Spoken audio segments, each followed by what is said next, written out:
But the problem is, why aren't they afraid of the solidified fire oil on themselves?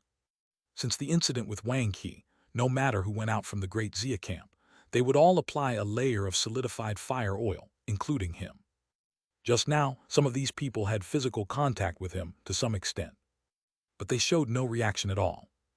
Moreover, unlike the people previously controlled by the wood puppet monster, this group in front of him, from Yuan Hu to any ordinary person, all had a very clear sense of self-awareness, showing no dullness at all, and no signs of being controlled by the deceitful monster. Even if they were killed, they revealed no flaws. The one thing that defies logic is their lack of fear of death. Xia Hong glanced around and thought that the hundreds of people here at the earth-digging realm could very likely be controlled by a single deceitful monster, and his face was suddenly filled with horror. Is it everyone or just some people? Do they know it themselves? And what about He Yuanhun? Could it be that even he is being controlled?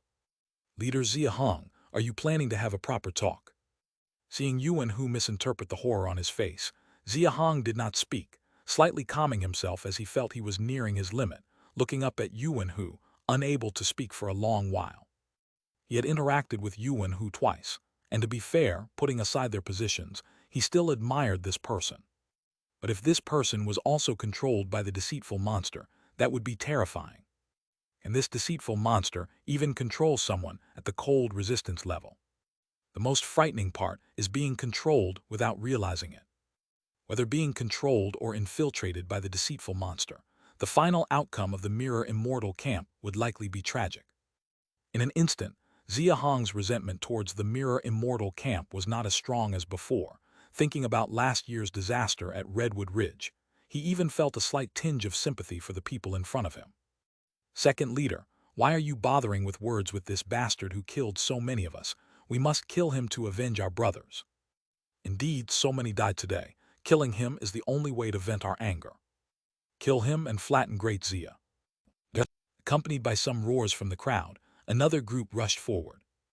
A dimness flashed in the depths of Yuan Hu's eyes, knowing that at this point, any hope of negotiating peace with Xia Hong was gone. Meanwhile, Xia Hong no longer cared about the contents of what the people from the Mirror Immortal camp were saying. What's the point of talking to a camp infiltrated or even controlled by the deceitful monster? In his eyes, everyone in the Mirror Immortal camp was no different from the wood puppet monster from before. Quickly scanning with his peripheral vision, Xia Hong seized an opening, drew his sword, and dashed eastward, grabbing the corpses of Li Yun and Li Pingke from the ground, and quickly headed into the depths of Redwood Ridge. The worst-case scenario had still happened. Yuan Hu hurriedly led others in pursuit, his expression growing increasingly grim. But in the end, your Mirror Immortal camp is in trouble.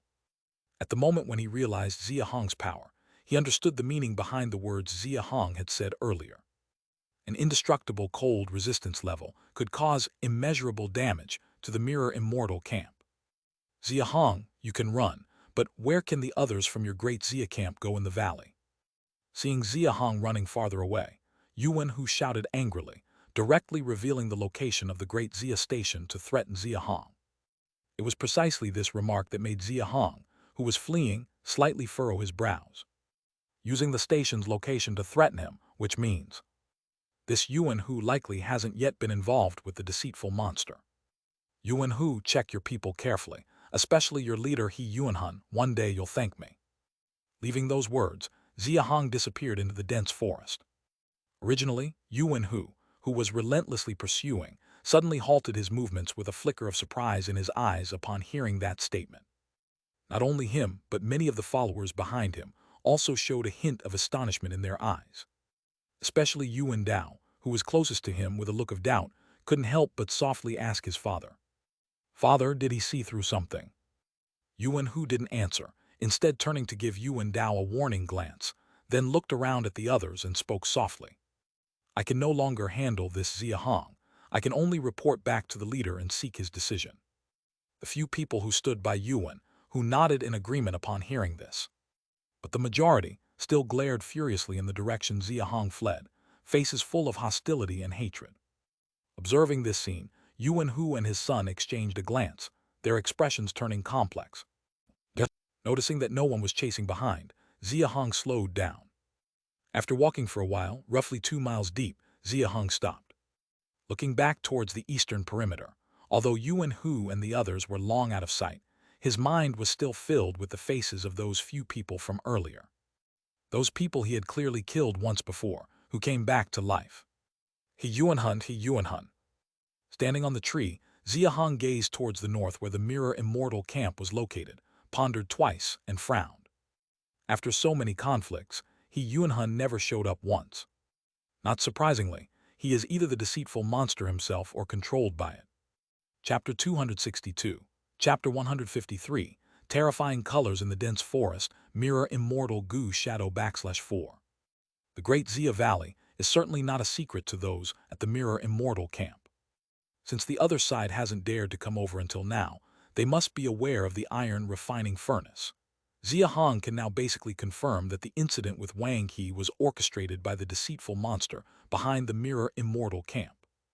Wang He didn't know he was being controlled at the time, just like the ones we just saw. But why was he afraid of the solidified fire oil while these ones are not? Being afraid of the iron refining furnace, but not of the solidified fire oil, that Xia Hong can understand. Compared to the iron refining furnace, solidified fire oil is just its derivative and a one-time consumable. If the deceitful monster is a bit stronger, it's not surprising that it would find ways to avoid it, especially as the iron refining furnace is only described as intimidating and lethal to primary monsters. To infiltrate and control such a large camp with thousands of people like the Mirror Immortal camp, the deceitful monster couldn't just be primary. It might even be intermediate or advanced. If it were merely a territorial dispute, I could still rely on my strength to contend with them for a while. But if it involves deceitful monsters... Xia Hong paused in hesitation for just a moment, then quickly shook his head, making a decisive decision. I can't continue any longer. It's simply a matter of temporarily relinquishing the territory to save my life. At the very least, until the strength of the deceitful monster behind the Mirror Immortal camp is confirmed, I can't risk myself anymore. Although already at the cold resistance level, the one behind the Mirror Immortal camp could be an intermediate or even an advanced deceitful monster. It's important to know that the wood puppet monster that previously brought great disaster to Redwood Ridge was just an initial deceitful monster. Deceitful monsters are truly troublesome. Its abilities and strength, how it controls others. Xia Hong knows nothing about this deceitful monster. The only thing currently known is that it fears the iron refining furnace. How can one fight with just that knowledge? Moreover, Xia Hong feels a tinge of fear rising in his heart. This time, it was Yuan Hu leading the earth-digging realm to take action. Next time, if he Yuan Hun or even that deceitful monster takes action personally, can he still escape? The camp at the valley has the iron refining furnace, so it's temporarily safe, but I need to accelerate my strength improvement, or when that deceitful monster comes up with a countermeasure. The deceitful monster is intelligent and highly so. Since it knows about the existence of Great Xia, it's undoubtedly thinking of ways to deal with it. The smoothness of Yuan Hu's recent siege may well have been because of its instigation or even its direct command. A sense of urgency rose in Xia Hong's heart as he turned to look at the bodies of Li Yun and Li Pingkai on the ground. After a moment of silence, he sighed, carried the two, and headed directly for the eastern perimeter to return. The camp is probably in an uproar now. The leader is back. The leader is all right. The leader is back.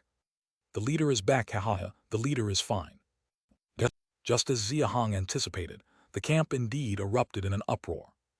When he returned to the valley, from elders in their 40s to children aged 5 or 6, virtually everyone in Great Xia had gathered in the open area of the valley. Xia Chuan and Luo Yuan, along with 13 members of the hunting team, stood in front despite their injuries, motivating the crowd. Even though Xia Hong didn't hear what they were saying, he knew what they planned to do. Seeing Xia Hong return safely, not only the hunting team but everyone in the camp was filled with joy and excitement on their faces. Some couldn't help but cry tears of joy, their emotions overwhelming them. Clearly, Xia Chuan had already informed them of what had just transpired. Since everyone knew, Xia Hong didn't say much. He placed the 2 corpses sternly before them. The moment the bodies were put down, 6 people immediately rushed from the crowd. Among them, 2 adult women threw themselves onto the bodies on the ground, losing control of their emotions. "Dear, my dear," Pink eye, wake up, wake up. Three young children, with an average age of just 3 or 4, knelt in front of Li Yun, while another knelt in front of Li Pink eye. The kids had wide eyes, a bit bewildered, seemingly not knowing what had happened, but seeing their mother crying so painedly, they soon followed with sobbing tears. Father, father. Leader, my big brother. The only adult man among the 6 walked up to Xia Hong, opened his mouth but didn't know what to say, only falling silent with red-rimmed eyes. Xia Hong knew the man. Li Longkai, Li Pinkai's brother. Seeing the desperate widows and orphans on the ground, Xia Hong's already heavy face grew more somber and downcast. Chapter 263. Chapter 154. Inheritance Rights, Strategic Contraction. Sorry for being late. Xia Hong was silent for a moment, then walked up to the 3 children and softly asked, "What are your names and how old are you this year?" Reporting to the leader, "My name is Li Yan, and I am 5 years old this year." Li Ting, 3 years old. Reporting to the leader, "My name is Li Feng, and I am 4 years old this year." Hearing the 3 children reply while sobbing and speaking softly, Xia Hong couldn't help but gently pat the heads of the 3. Li Yan and Li Ting are the sons of Li Yun, and Li Feng is the only son of Li Pingkai. From the beast skin coats worn by the 3 children and the complete outfits of the 2 widows, it could be seen that the living standard of these 2 families was definitely at the top tier. Indeed, both Li Yun and Li Pingkai were members of the hunting team, possessing the strongest ability to earn contribution value in the camp, so naturally, their families lived quite well. Precisely because of this, the 5 orphans and widows before them felt even more heartache in their hearts at this moment. Seeing their lives getting better, they suddenly encounter such a disaster. Xia Hong gently squatted before the 3 children and suddenly asked, "I failed to protect your fathers. Do you 3 hate me?" "Leader, big brother." Xia Hong pressed down with his hand towards the back, signaling Xia Chuan and others who wanted to speak not to, then fixed his gaze on the 3 children, waiting for their answer. The 2 widows stopped crying at this moment, their expressions becoming tense, not understanding why Xia Hong was asking this question, and fearing that the children might say the wrong thing. Although Xia Hong's tone was extremely gentle, the 3 children, after all, were so young, and seeing everyone staring at them, they immediately shrank their necks, looking somewhat timid, instinctively wanting to look at their mothers. "Don't be afraid, just answer me." This sentence seemed to soothe the children. After more than 10 breaths, finally someone spoke up. "I don't hate the leader. My father said that without the leader, he couldn't have broken through to the earth-digging realm, and I couldn't have tasted cold beast meat supplements or worn new clothes. Without the leader, none of us could live the life we have now." Surprisingly, it was Li Ting who spoke, the one who, when Xia Hong asked for their names, was the only one who replied with a cold tone without adding "reporting to the leader" at the beginning. Xia Hong thought he was the one least articulate among the 3 children. Once Li Ting spoke, his older brother Li Yan quickly followed. "Lord Xia Chuan just said that the hunting team was ambushed by people from the Mirror Immortal camp. My father must have been killed by them too. I don't hate the leader. I only hate the people from the Mirror Immortal camp. In the future, I will definitely kill them to avenge my father. My father said that the leader is the best person to us. The food my mother and I eat now, the clothes we wear, and the houses we live in all come from the leader. Brother Ting is right. The ones who killed my father must be from the Mirror Immortal camp. When I grow up, I will also avenge my father." Although the voices of the 3 children were tender, they were filled with an unusual determination. There was genuine admiration and worship for Xia Hong, and there was also a profound and deep-seated hatred for the enemies who killed their fathers. Upon hearing this, the expressions of the others present became more solemn. Listening to the children, Xia Hong felt even more burdened in his heart. Unlike adults, children don't calculate and consider too much in their hearts, so the likelihood of hearing the truth from their mouths is great, especially in a sudden situation like this. The unconditional trust, admiration, and gratitude conveyed in the words of the 3 were palpable to Xia Hong, which was precisely what made him feel the most guilty. Looking back at everyone, Xia Hong spoke in a heavy voice. "Today's matter is my fault. Listen to me first." Seeing that the hunting team and others were about to speak in rebuttal, Xia Hong immediately raised his hand to press them down, then continued. "I underestimated the strength of the Mirror Immortal camp and overestimated my own abilities. Before clarifying the enemy's situation, I rashly led you to confront them multiple times, which ultimately led to this disaster. As the leader, I cannot evade responsibility for the deaths of Li Yun and Li Pingkai. Leader, I disagree. After all, it was all to retain the territory of Redwood Ridge. Not only you, we share the same thought. It doesn't matter how strong the Mirror Immortal camp is, what needs fighting for, we must fight for. I feel the same. The leader is not at fault. From the attitude He Meng's group showed early on, once the northern part is given up, Redwood Ridge will soon have no place for us in Great Xia. Fortunately, the leader led us. Otherwise, the territory would have long been taken by someone else. Not fighting leaves only two paths, either waiting for death or joining the Mirror Immortal camp, serving under them. I would rather die like Li Yun and Li Pingkai than be subjected to sneers elsewhere.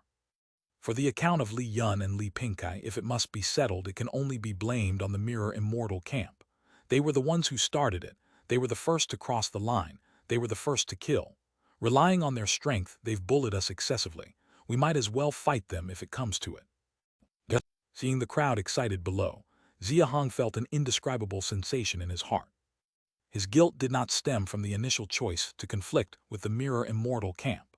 For Great Xia to retain the territory of Redwood Ridge, conflict with the Mirror Immortal camp was inevitable. Giving up the northern part would certainly be easy. But once they tasted sweetness, would they only want that part? The Ice Abyss world doesn't speak of cooperation and win-win scenarios.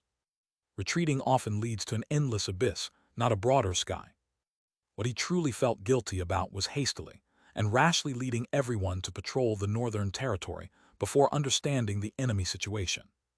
Chapter 264. Chapter 154, Inheritance Rights, Strategic Contraction. Sorry for being late /2. This is also the most direct reason for the deaths of Li Yun and Li Pingkai. In fact, Xia Hong had previously considered the possibility of being ambushed or encountering the other party's large forces. However, at that time, his skin training progress had improved significantly. His basic strength had officially surpassed the cold resistance level threshold, and he was extremely confident. Unless the two cold resistance level individuals from the Mirror Immortal camp acted together, even if faced with 3 hunting teams like He Meng's composition, he was confident he could lead everyone to escape unscathed. But he never expected that the Mirror Immortal camp would be involved with the deceitful monster, and tonight, to encircle him, they almost mobilized their entire forces. Yuan Hu led the team of several hundred Earth-Digging Realm members, which was practically all of the Mirror Immortal camp's strength, except for that he Yuan Han. Furthermore, the opponent had been constantly dispatching people to monitor the valley base. Judging from the ambush situation at the time, the most people were on the east, which was the large group brought by Yuan Hu, evidently all rushed in from the outskirts temporarily. In other words, as soon as the hunting team from Great Xia left the valley, the Mirror Immortal camp would quickly become aware. It must be so, otherwise it wouldn't be such a coincidence. Xia Hong looked around the periphery of the valley, a few streaks of cold light flashing in his eyes, then withdrew his gaze and said to everyone in the camp, "Let's not talk about my mistake first. Li Yun and Li Pingkai both died for the camp. Their widows and children will naturally be supported by the camp.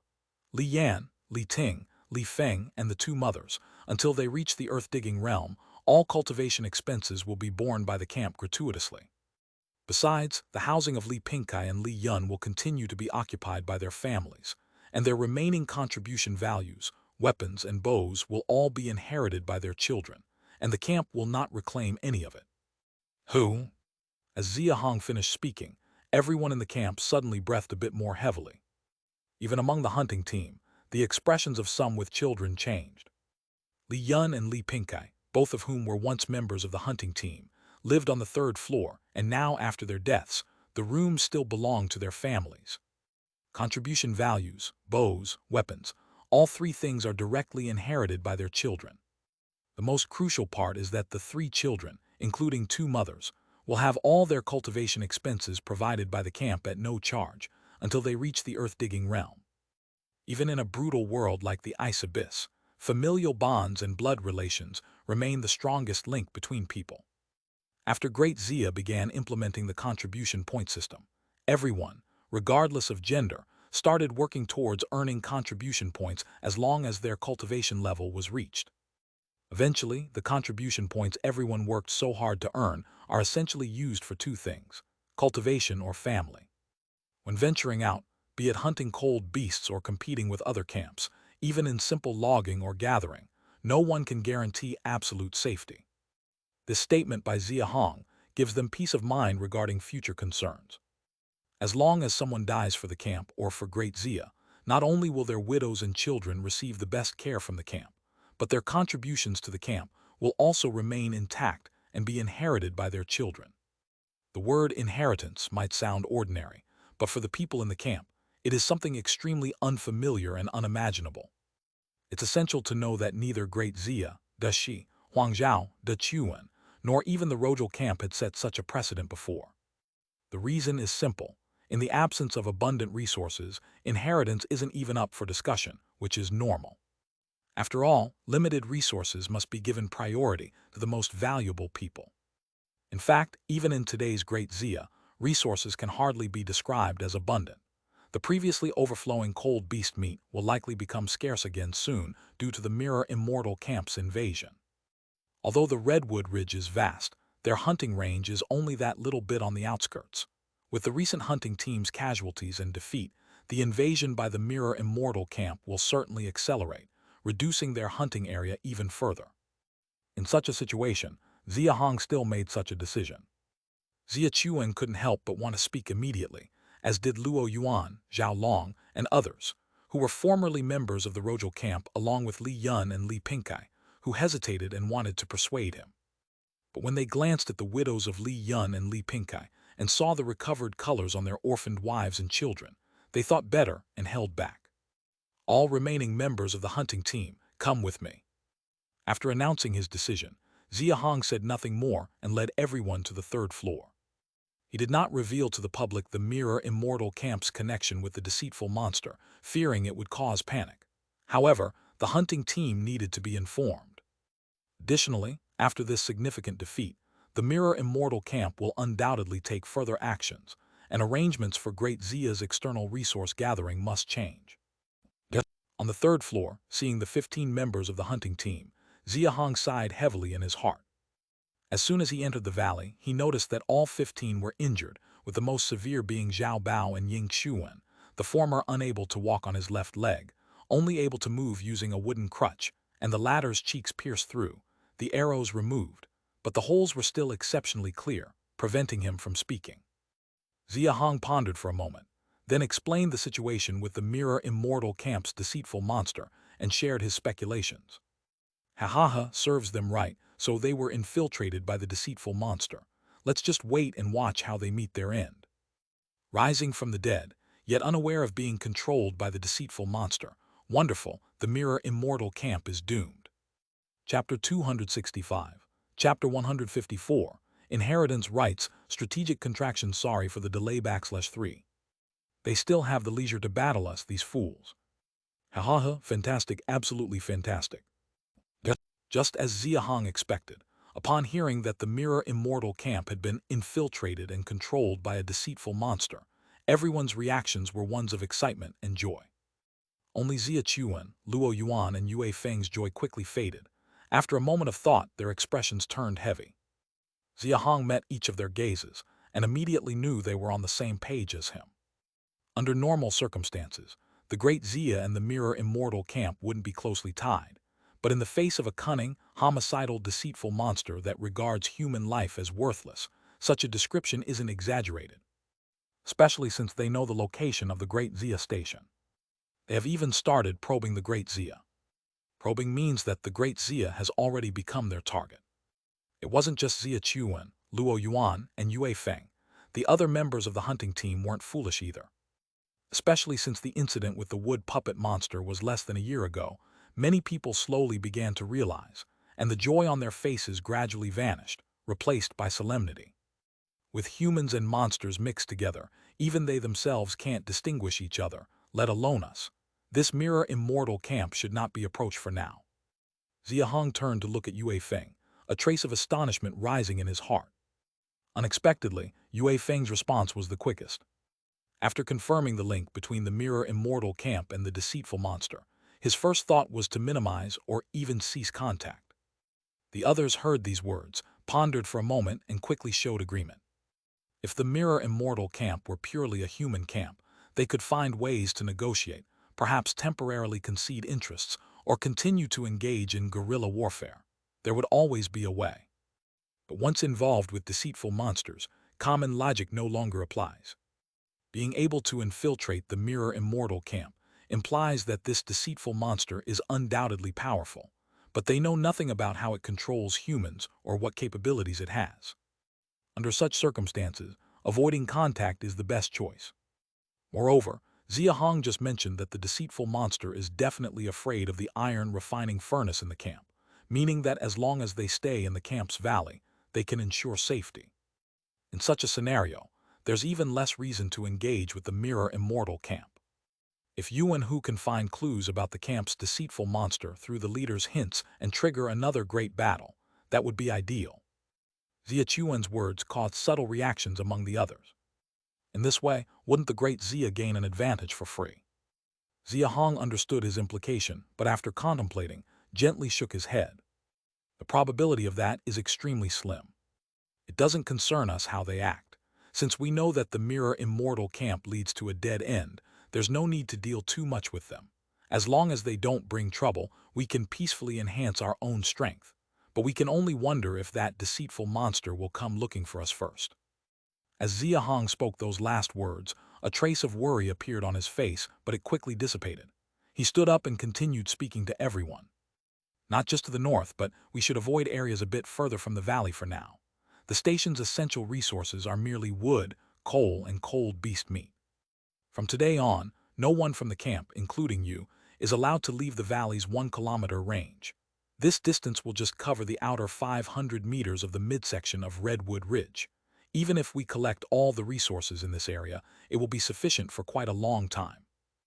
Xia Hong slowly laid out his various plans, and from time to time, people raised a few objections, which he pondered, sometimes altering or insisting, and soon the discussion concluded.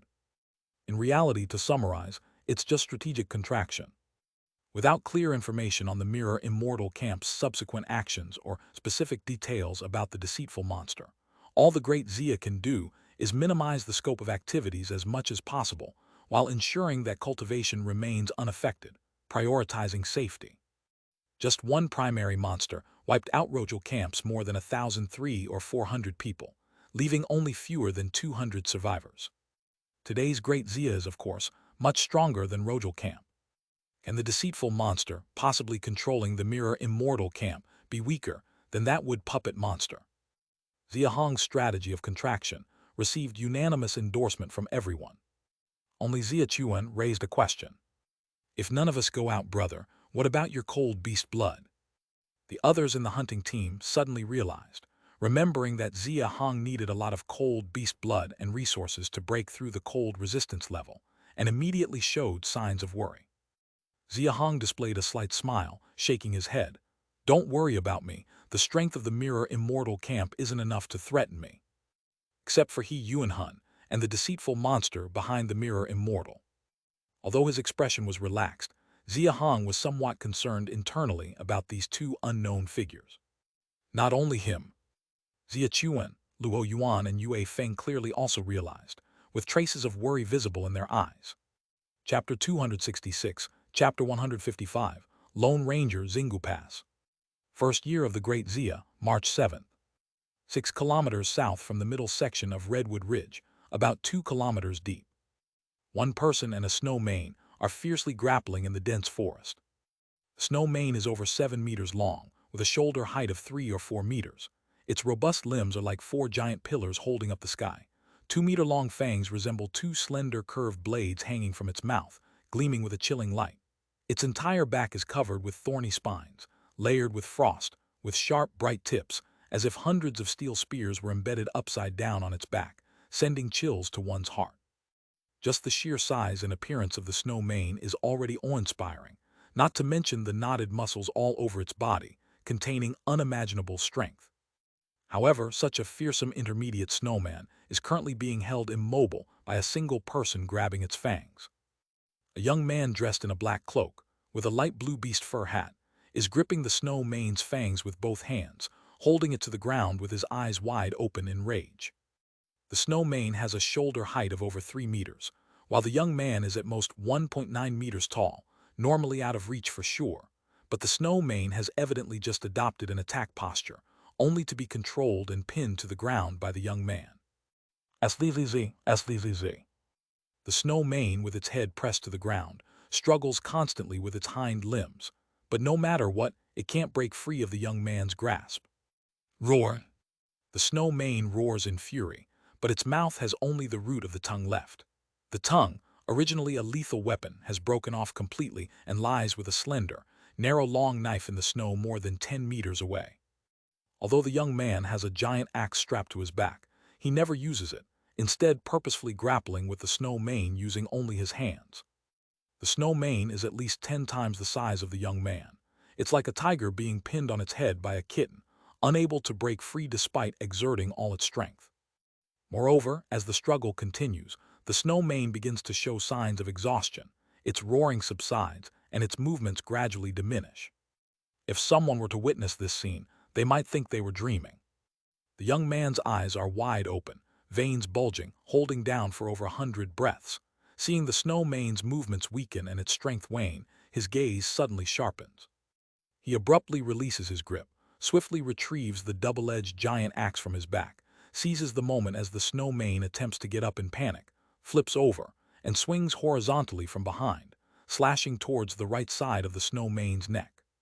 The giant axe is so fast that the slash seems to solidify midair, starkly visible in the dark, striking the snow mane's neck just as its head lifts less than half a meter. Crack, boom! The clear sound of bone shattering erupts from the neck, and the snow mane's enormous head flies off to the left like a kite with its string cut. Indeed, it flew off. The young man had directly severed that head, half the size of a person. The power of that single axe swing far exceeds ordinary imagination. The snow mane didn't even have time to shoot the spines from its back. Its body stood there for over 10 breaths, then collapsed with a boom. Boom! The seventh head. The young man is none other than Xia Hong, who ventured out from the camp alone. SSSS. Seeing a large amount of blood spurting from the snow mane's neck, Xia Hong hurriedly retrieved a pre-prepared leather bag from his back to collect all the blood. Demon sheep, Tengjiao, snow mane, thunder kui, frost wolf. I've hunted 5 types among the 7 preys. I now basically possess the ability to hunt these commonly seen intermediate cold beasts in the outer area alone. On the 3rd day of being a lone ranger, Xia Hong had gradually moved from initial discomfort to a kind of enjoyment. Going out with the hunting team has its advantages, to be sure. For instance, many tasks have others doing them, so there's no need to handle everything personally. With multiple people cooperating, hunting efficiency is higher than when alone, and so on. But the downside is that Xia Hong has to also manage others. Currently, the members of the hunting team with the highest basic strength, Xia Chuan and Luo Yuan, are only just reaching 20,000, making it very dangerous to face intermediate cold beasts. If Xia Hong doesn't take care of others, the casualty rate would definitely be high. The efficiency may be a bit low, but at least it ensures safety, and facing these cold beasts alone, my combat experience and strength are improving quickly. Being a lone ranger is the way it has to be for now. Previously, Xia Hong's skin membrane progress wasn't as high as now, and going out with a team, hunting 3 intermediate cold beasts in one night was usually not a problem. This is his 4th night going out alone. 4 nights, 7 intermediate cold beasts. Although it also involves the reason of initially hunting other species, the decrease in efficiency is an undeniable fact. 7 cold beasts total about 400 pounds of beast blood, leaving a gap of only 2,000 pounds. Just a bit more effort, and 30 more intermediate cold beasts will do.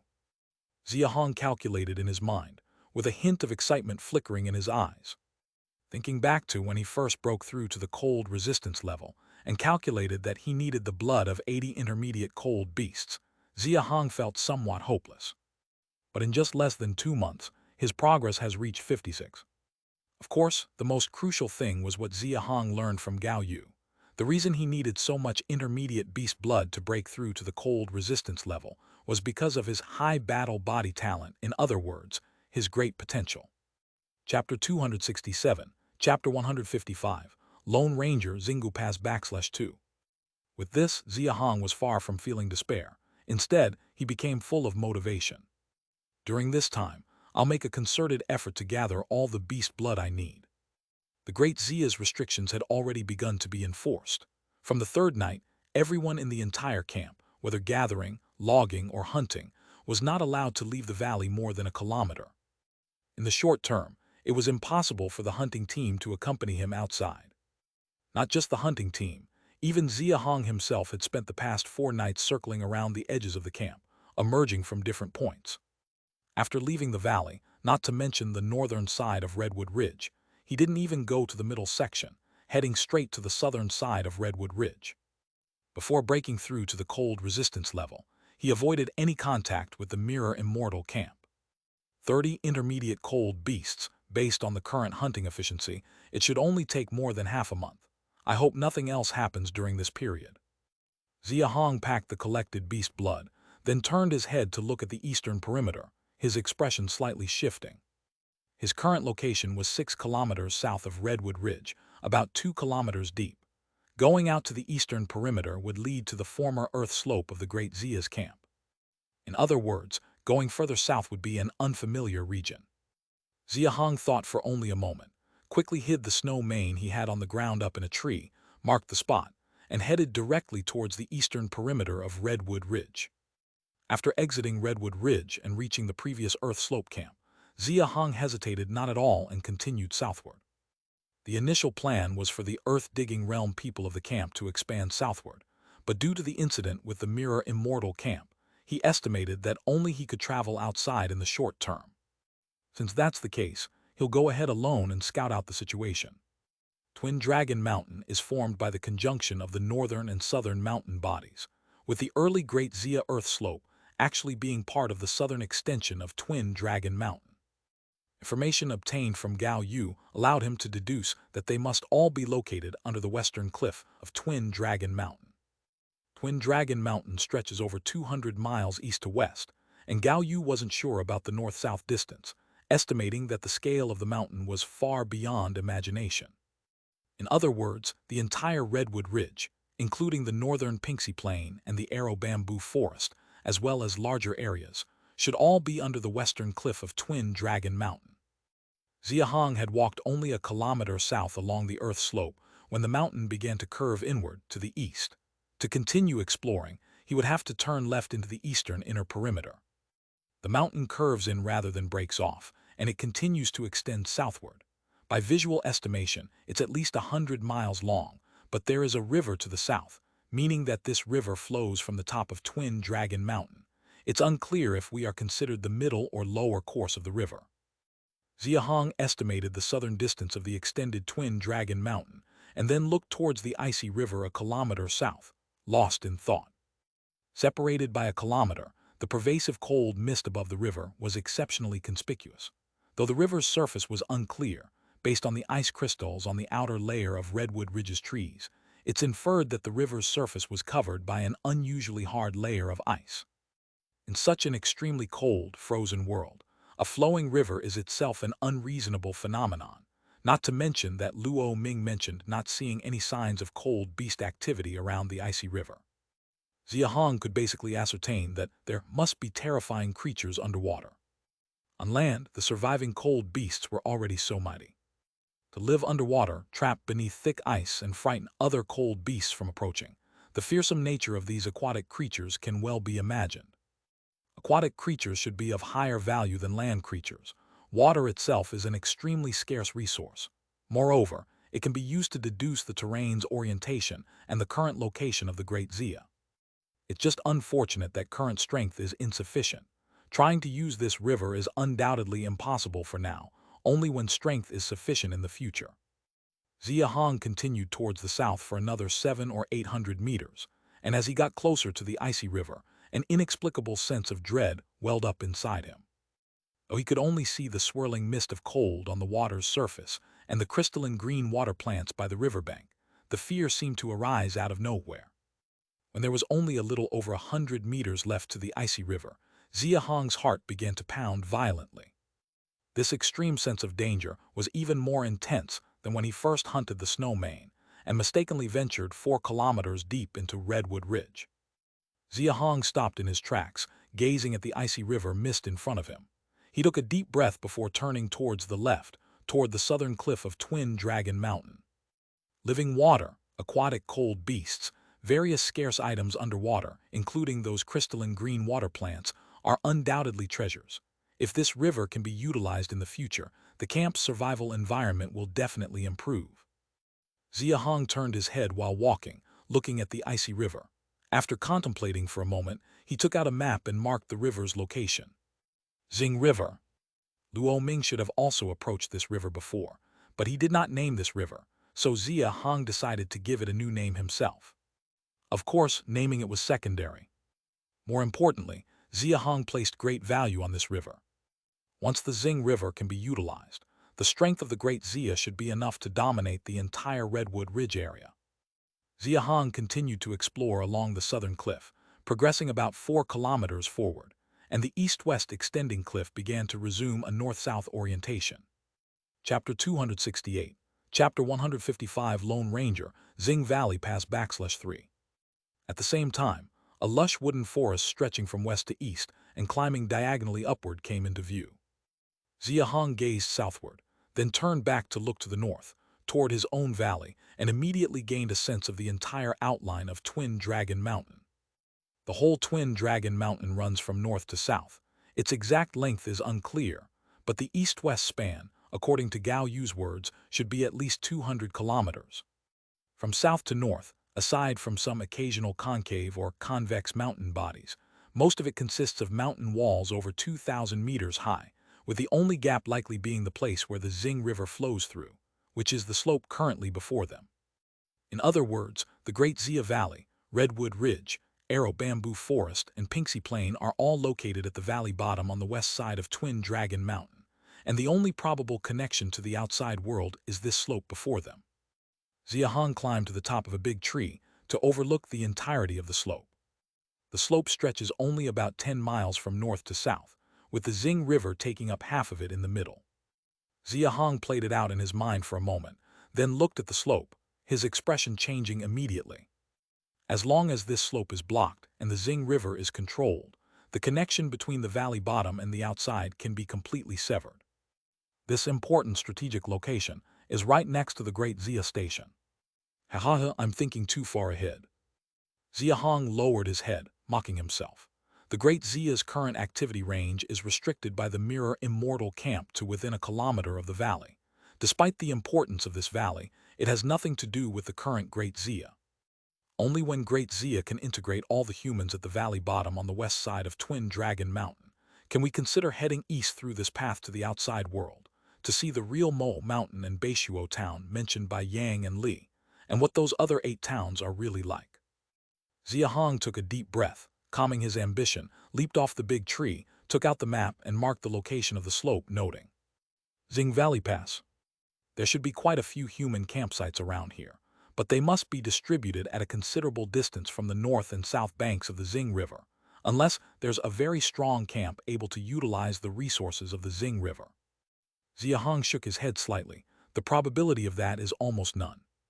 Even he, with cold resistance level strength, dared not approach within 100 meters of the Xing River. For there to be a camp able to utilize the resources of the Xing River here, it's impossible.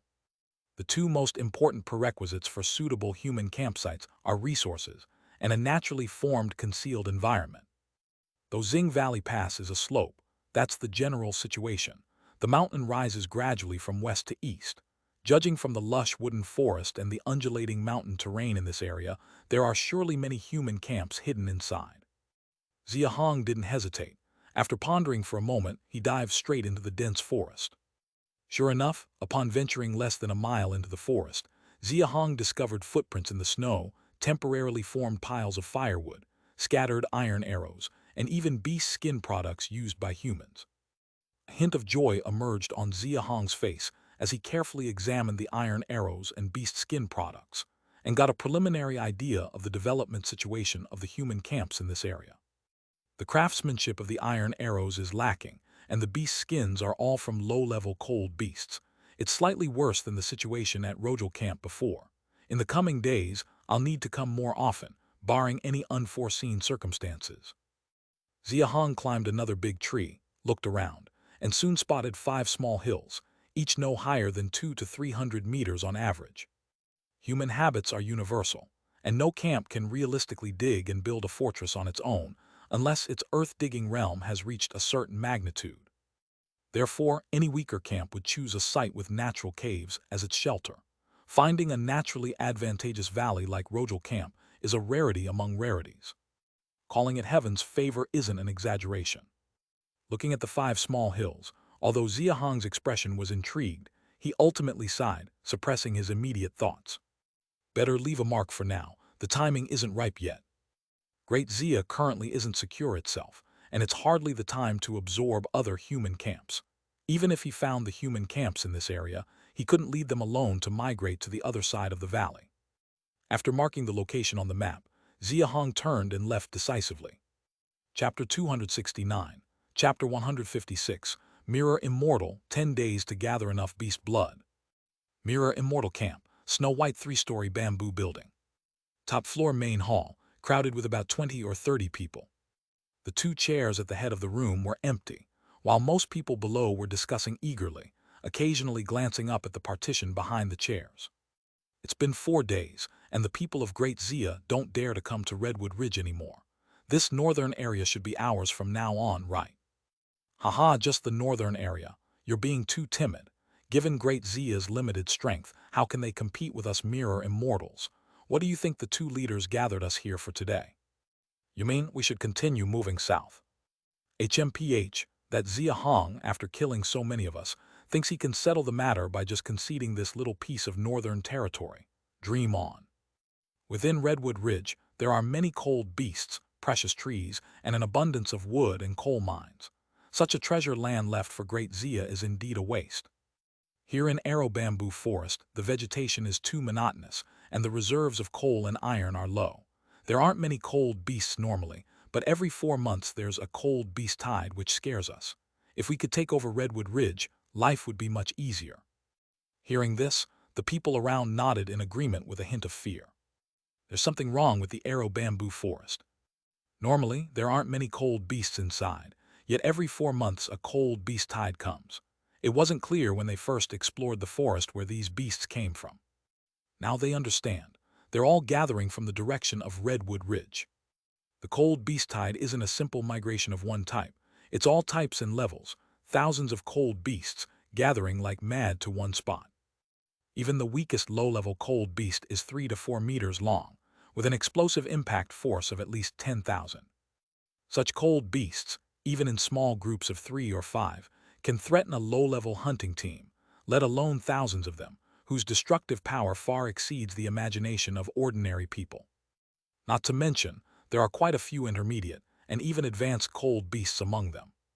Though the Mirror Immortal camp is strong, it still stands powerless against the cold beast tide. Those 2 or 3 dozen people here are considered the backbone of the Mirror Immortal camp. Most of them have witnessed the cold beast tide within Arrow Bamboo Forest, so the thought alone is enough to cause lingering fear. Taking Redwood Ridge shouldn't be a big problem. I reckon, perhaps, we'll even move our base there in the future. I've seen the Great Xia Station from afar, nestled between the crevices of Twin Dragon Mountain. It's backed on 3 sides by the cliffs of Twin Dragon Mountain, making it unlikely for cold beasts to come down. There's only an opening to the west, directly facing Redwood Ridge. It's easy to defend and hard to attack. Such a good place, the leader surely won't pass it by. But that Xia Hong is a bit of trouble. Even the second leader can't handle him. Last time he killed so many. HMPH. What's there to fear? The great leader hasn't taken action yet. Once he does, that Xia Hong won't stand a chance. The Great Xia camp has only a little over 1,000 people, with less than 20 in the earth-digging realm. Their strength isn't significant. There's no need for the great leader to act. If all of us just mobilize and surround the valley, do you think Xia Hong wouldn't surrender? I just don't know why the great leader didn't give the order earlier. I heard that the second leader and his son spoke well of Xia Hong. The leader values talent, so he gave them multiple chances. I guess he won't tolerate it anymore this time. After losing so many people to Xia Hong, if we keep enduring, where's our camp's pride? The second leader and his lot can endure it, but I can't. He Meng and He Gang are the great leader's nephews, and they've been killed. The great leader hasn't recovered them yet. Who knows if they can be revived? The second leader brought the Yuanju camp to join Mirror Immortals just over a year ago, always speaking for Xia Hong. In my opinion, he and his son, and those from Yuanju camp, are not aligned with us at all. The conversation in the hall gradually shifted from hatred toward Great Xia to accusations against Yuan Hu and his son, and even the old members of Yuanju. Awkwardly, among these 20 people was Yuan Dao himself. Though his expression remained unchanged, as he listened to their quiet accusations, Yuan Dao's fists clenched slightly under his sleeves, breathing became heavier, emotions clearly a bit volatile. He wasn't alone. 5 others were sitting next to him, all about Yuan Hu's age, a generation older than him but not as composed. Their faces flushed red, emotions on the verge of explosion. Enough, all of you. Suddenly, a thunderous voice came from the partition at the top of the hall. Everyone's expressions changed slightly, closing their mouths in anger. Yuan Dao and the other 5 raised their heads with a hint of joy. Yuan Hu slowly walked out from the partition, scanning the ones who had just spoken, his face a bit grim. Clearly, he had heard everything that was said in the hall. The leader's order is, in 10 days when night falls, to besiege the Great Xia station. 10 days later. The people below, upon hearing this, all showed a trace of confusion on their faces. Before Yuan Hu could finish, someone interrupted him directly. Why 10 days later, second leader, can you explain? Exactly, if we plan to besiege their station, why wait 10 days? It's just a trifling Great Xia, apart from that Xia Hong having some skill, the others are nothing. We should act sooner and swallow them in one go. Chapter 270, Chapter 156, Mirror Immortals 10 days, gathering enough beast blood /2. In the past few days the brothers have seen it clearly. Let alone hunting, their people only dare to operate within a 1-kilometer radius around the valley. They don't even dare to enter the depths of Redwood Ridge, which shows they are frightened of us to the core. In that case, why wait for 10 days? We should set off immediately. Yuan Hu's face turned even uglier. After all, he was the second leader of the Mirror Immortal camp, and before he could even finish speaking, he was openly refuted, which showed that the people in front of him had no respect for him at all. Could it be that the second leader has once again suggested something to the great leader? Young Master Dao did it before, and now even the second leader is starting to speak for that Xia Hong. Could it be that Yuanju camp had some previous relations with this great Xia? It makes sense to think about it. Xia Hong hasn't even broken through to the cold resistance level, yet the second leader, with such powerful strength, has failed to deal with him multiple times. Could it be? The few people below, as if they hadn't noticed his expression, continued with their mockery one after the other. They clearly blamed the matter of waiting 10 days on him. Clab, are you all deaf? It was the leader's order. Seeing his father being coldly mocked, Yuan Dao finally couldn't hold back anymore. He slammed the table in anger and stood up directly. The 5 uncles around him also immediately stood up with him, glaring angrily at those who had just spoken. If it were a different setting or different people, Yuan Dao would certainly have been able to control the situation with this move. But today, the people present didn't even respect Yuan Hu, the second leader, let alone him. Oh, young Master Dao. The person leading the group was about to mock Yuan Dao, but just as he uttered 3 words, a sharp whooshing sound came from the rear of the upper compartment. Whoosh! A sharp, white airflow flew straight past that person's left ear like a sleeve arrow, yet its speed was countless times faster than a sleeve arrow. Not to mention seeing it clearly, by the time people heard the sound, the airflow was already pinned to the wall of the bamboo house. The person who had just spoken stood there expressionless, not knowing what had happened. The others also didn't know what had happened, just stared at his ear. 1 breath, 2 breaths, 3 breaths. Plop! The person's left ear suddenly fell off onto the ground. The ear dropped, revealing a sharp and neat wound, with the blood even taking a second or 2 before it started flowing. At this moment, everyone turned their heads to look at the wall to find that the thing that had brought forth the white airflow was merely a small, snow-white bamboo leaf. A small bamboo leaf, no bigger than a thumb, had directly sliced off the ear of someone already beginning to reshape their skin in the earth-digging realm, which was already absurd enough. After being sliced off, the ear fell after 3 breaths, and blood only flowed from the wound 5 breaths later. The speed and power at which this bamboo leaf was just shot. Only Yuan Hu, among the entire crowd, looked at the bamboo leaf with trembling pupils. Bang! The person who had just spoken, including the ones who had also mocked Yuan Hu and his son, turned pale and immediately knelt down. Where did you get the courage to be so disrespectful to the second leader? The voice from the compartment, as gentle as Jade with just a slight hint of anger, made everyone in the room afraid to even breathe. The people kneeling on the ground trembled uncontrollably. Only Yuan Hu, among the entire crowd, maintained a somewhat normal expression, but even he slightly bowed after the voice from the compartment sounded. Second brother, continue speaking. Upon hearing the voice inside, Yuan Hu straightened up, turned to the people below, and solemnly continued the unfinished words. Within these 10 days, no one is allowed to approach Great Xia Valley. After 10 days, the leader will personally lead all 271 Earth-Digging Realm people from the camp to attack Great Xia. The rest will stay with me to guard the camp. As Yuan Hu's words fell, the people kneeling on the ground immediately showed joyful expressions, including the person who had just lost an ear. Meanwhile, Yuan Dao and the other 5 initially appeared puzzled, but after thinking for a moment, their expressions quickly darkened considerably. The expression on Yuan Hu's face, the one who gave the order, became even more unpleasant. All right, everyone go prepare. Yes, leader. The voice from the compartment sounded, and everyone bowed and left one after another, soon all departing. A sharp screech faintly echoed from the empty compartment. Jai, watch, see. It's all mine, you won't make it, you won't make it. The wooden house next to the bamboo building. As soon as Yuan Hu returned, his son Yuan Dao, with a difficult expression, approached. Taking 271 Earth-Digging Realm individuals past is clearly excluding you, and counting even myself, the 43 who haven't joined the Mirror Immortal. Father, what exactly does the leader mean? Yuan Hu didn't answer his son's question. He merely sat down on a chair, looking at the silver-edged Whoop Jade pendant in his hand, frowning in thought. Seeing the Whoop Jade pendant, Yuan Dao's expression changed subtly, and he leaned closer to Yuan Hu, asking quietly, Father, has the Jade pendant reacted? Yuan Hu shook his head slightly and said, No. Then it's purely to exclude us. We've been in the Mirror Immortal for more than a year, Father, you, me, and Uncle Hong. Every one of us has fought life and death for the camp. Just because we haven't joined the Mirror Immortal due to such an absurd reason, the leader is now taking them to exclude us. Chapter 271. Chapter 156, Mirror Immortal, 10 Days to Gather Beast Blood /3. Do you think the leader's decision was meant to exclude us? What else could it be? Yuan Dao instinctively questioned, seeing his father shaking his head in silence. He too lowered his head in thought, and soon his expression subtly changed. No, this kind of exclusion really wasn't necessary. For what reason? To make them also go and worship the Mirror Immortal.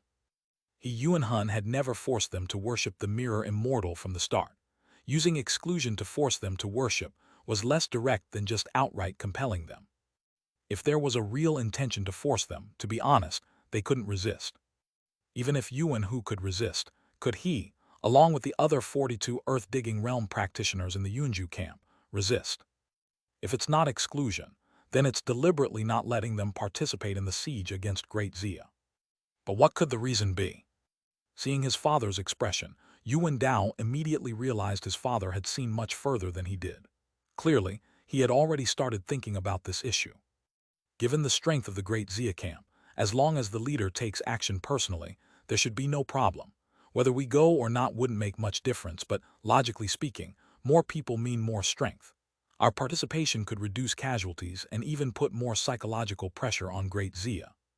Hearing Yuan Hu's words, Yuan Dao immediately followed this train of thought, saying, If we're deliberately not allowed to go, then reverse the idea. Could our participation lead to a bad outcome for the siege? Could it be that those who have worshipped the Mirror Immortal won't die, and the leader is worried that those of us who haven't worshipped might be cowardly and ineffective in battle? Yuan Hu immediately shook his head and said gravely, Who says those who have worshipped the Mirror Immortal won't die? He Meng and He Gang, neither of them are alive right now.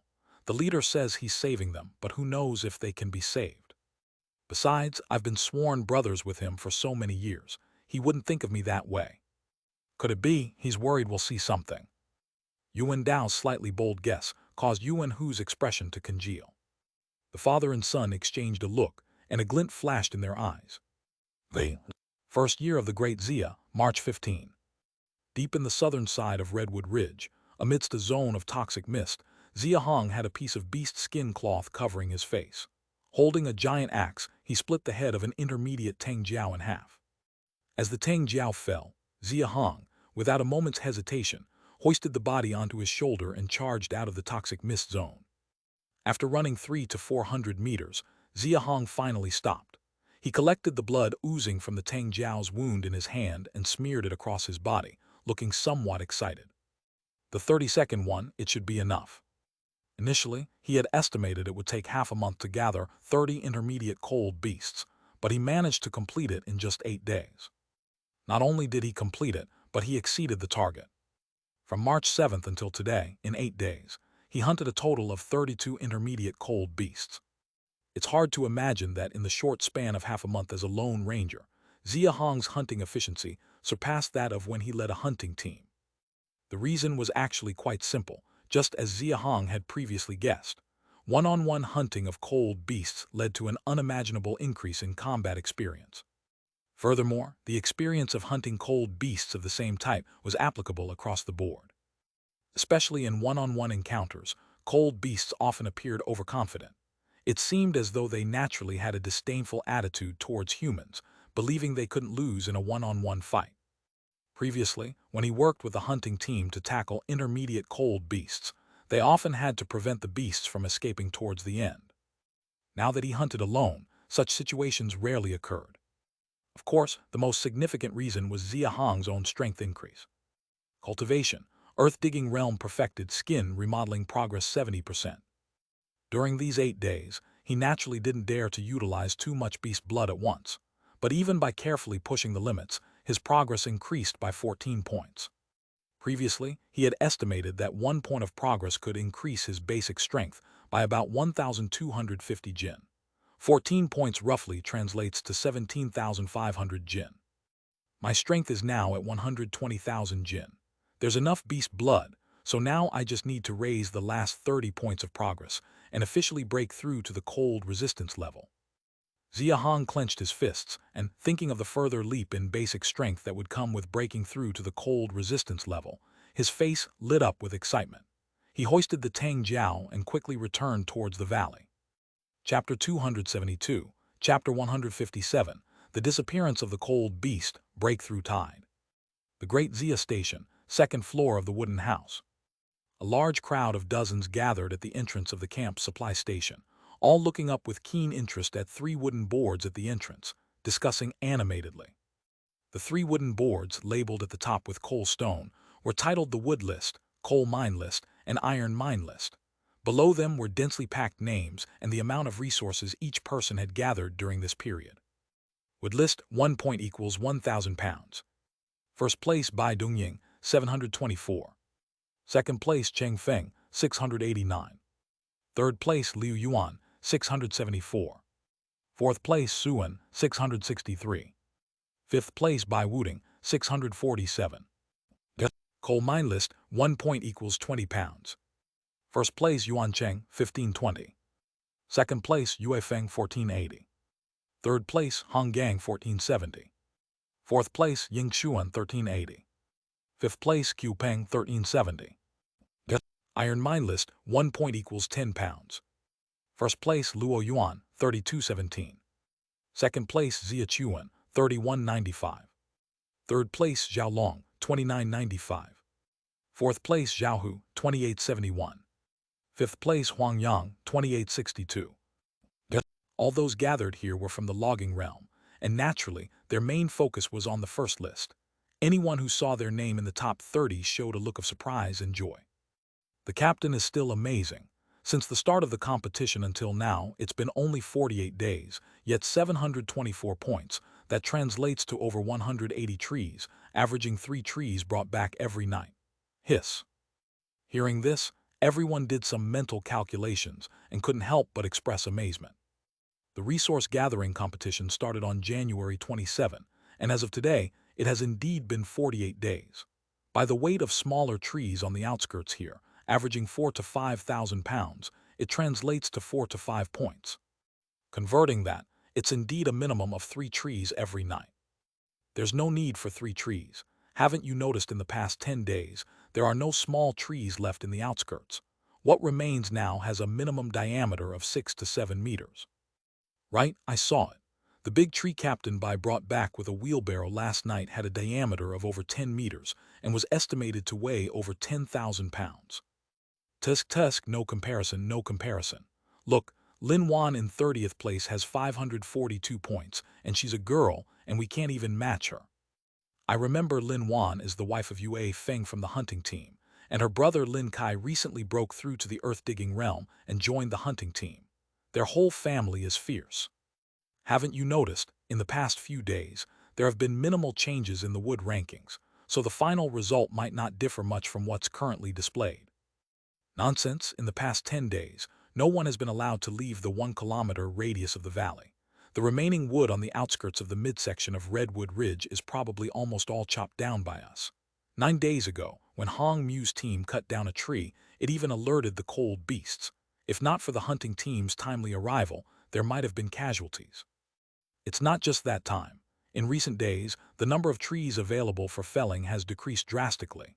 Many people, upon discovering cold beasts, first come back to inform the hunting team to kill the beasts before felling the trees. Luckily, all the cold beasts here are of the low-level kind, so the leaders don't need to get involved. Lords Xia Chuan and Luo Yuan can take care of them. I've been exhausted for a month and a half, and I've barely made it past 500 points. The top 30 looks like a long shot. Same here, I've already observed it. The frequency of going out, logging tools, transportation tools are all the same for everyone. The main difference is in logging efficiency, which ultimately is related to strength. Exactly, logging and mining are essentially the same. The higher the basic strength, the greater the extraction volume. This list is actually another form of strength ranking. No wonder, my rank is just below yours, and my basic strength is also just over 200 pounds less than yours. Why are you all gathered here? At this time, instead of chatting away, you'd better use the time to train. Xia Chuan, accompanied by Luo Yuan and Yuan Cheng, hurriedly went up to the second floor. Seeing the people gathered at the camp supply station entrance, Xia Chuan immediately reprimanded them. Currently, most of the affairs of Great Xia were handled by Xia Chuan. Since the 1-kilometer ban was issued, Xia Hong had become even more reclusive, which strengthened Xia Chuan's authority in the camp daily. Upon hearing this, everyone thought about the station's current situation and lowered their heads slightly. Sir, they just returned from logging outside and gathered here for a short while, just to check the rankings. Shi Ping happened to come down from the 3rd floor at this moment, and seeing Xia Chuan's stern expression, he quickly helped cover for them, nodding towards the crowd as he spoke. Given the hint, everyone dispersed immediately. Xia Chuan didn't mind, only asking Shi Ping, "Has the leader returned?" "He just came back, brought back 2 frost wolves and a Teng Jiao tonight. I just delivered the beast's blood upstairs, and he's already started secluded training." Seeing the anxious expressions on Xia Chuan and the others' faces, Shi Ping guessed there was something urgent and quickly asked, "Sir, is there something you need to discuss with the leader?" Hearing that Xia Hong had already started secluded training, Xia Chuan and the others showed hesitant expressions. "It shouldn't be anything major, probably don't need to inform the leader. It's possible that we've been too aggressive in hunting lately, and they've been scared away."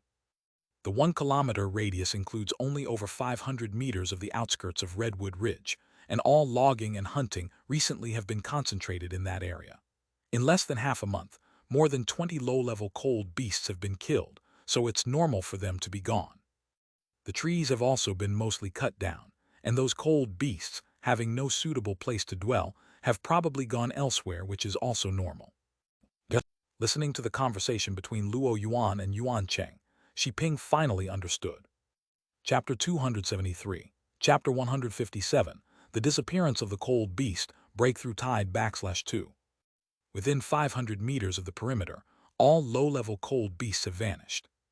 After a brief moment of thought, Shi Ping also agreed with the two's view. The 1-kilometer restriction, to put it plainly, means starting from the Great Xia Valley and extending towards the west, namely towards Redwood Ridge. Great Xia's recent activities can only occur within this 1-kilometer sector. From the valley to Redwood Ridge itself is 500 meters, meaning any recent logging, resource extraction, and hunting activities cannot exceed a 500-meter depth into Redwood Ridge. If it was the former Great Xia, such a large range would naturally suffice. But the present-day Great Xia is different from before.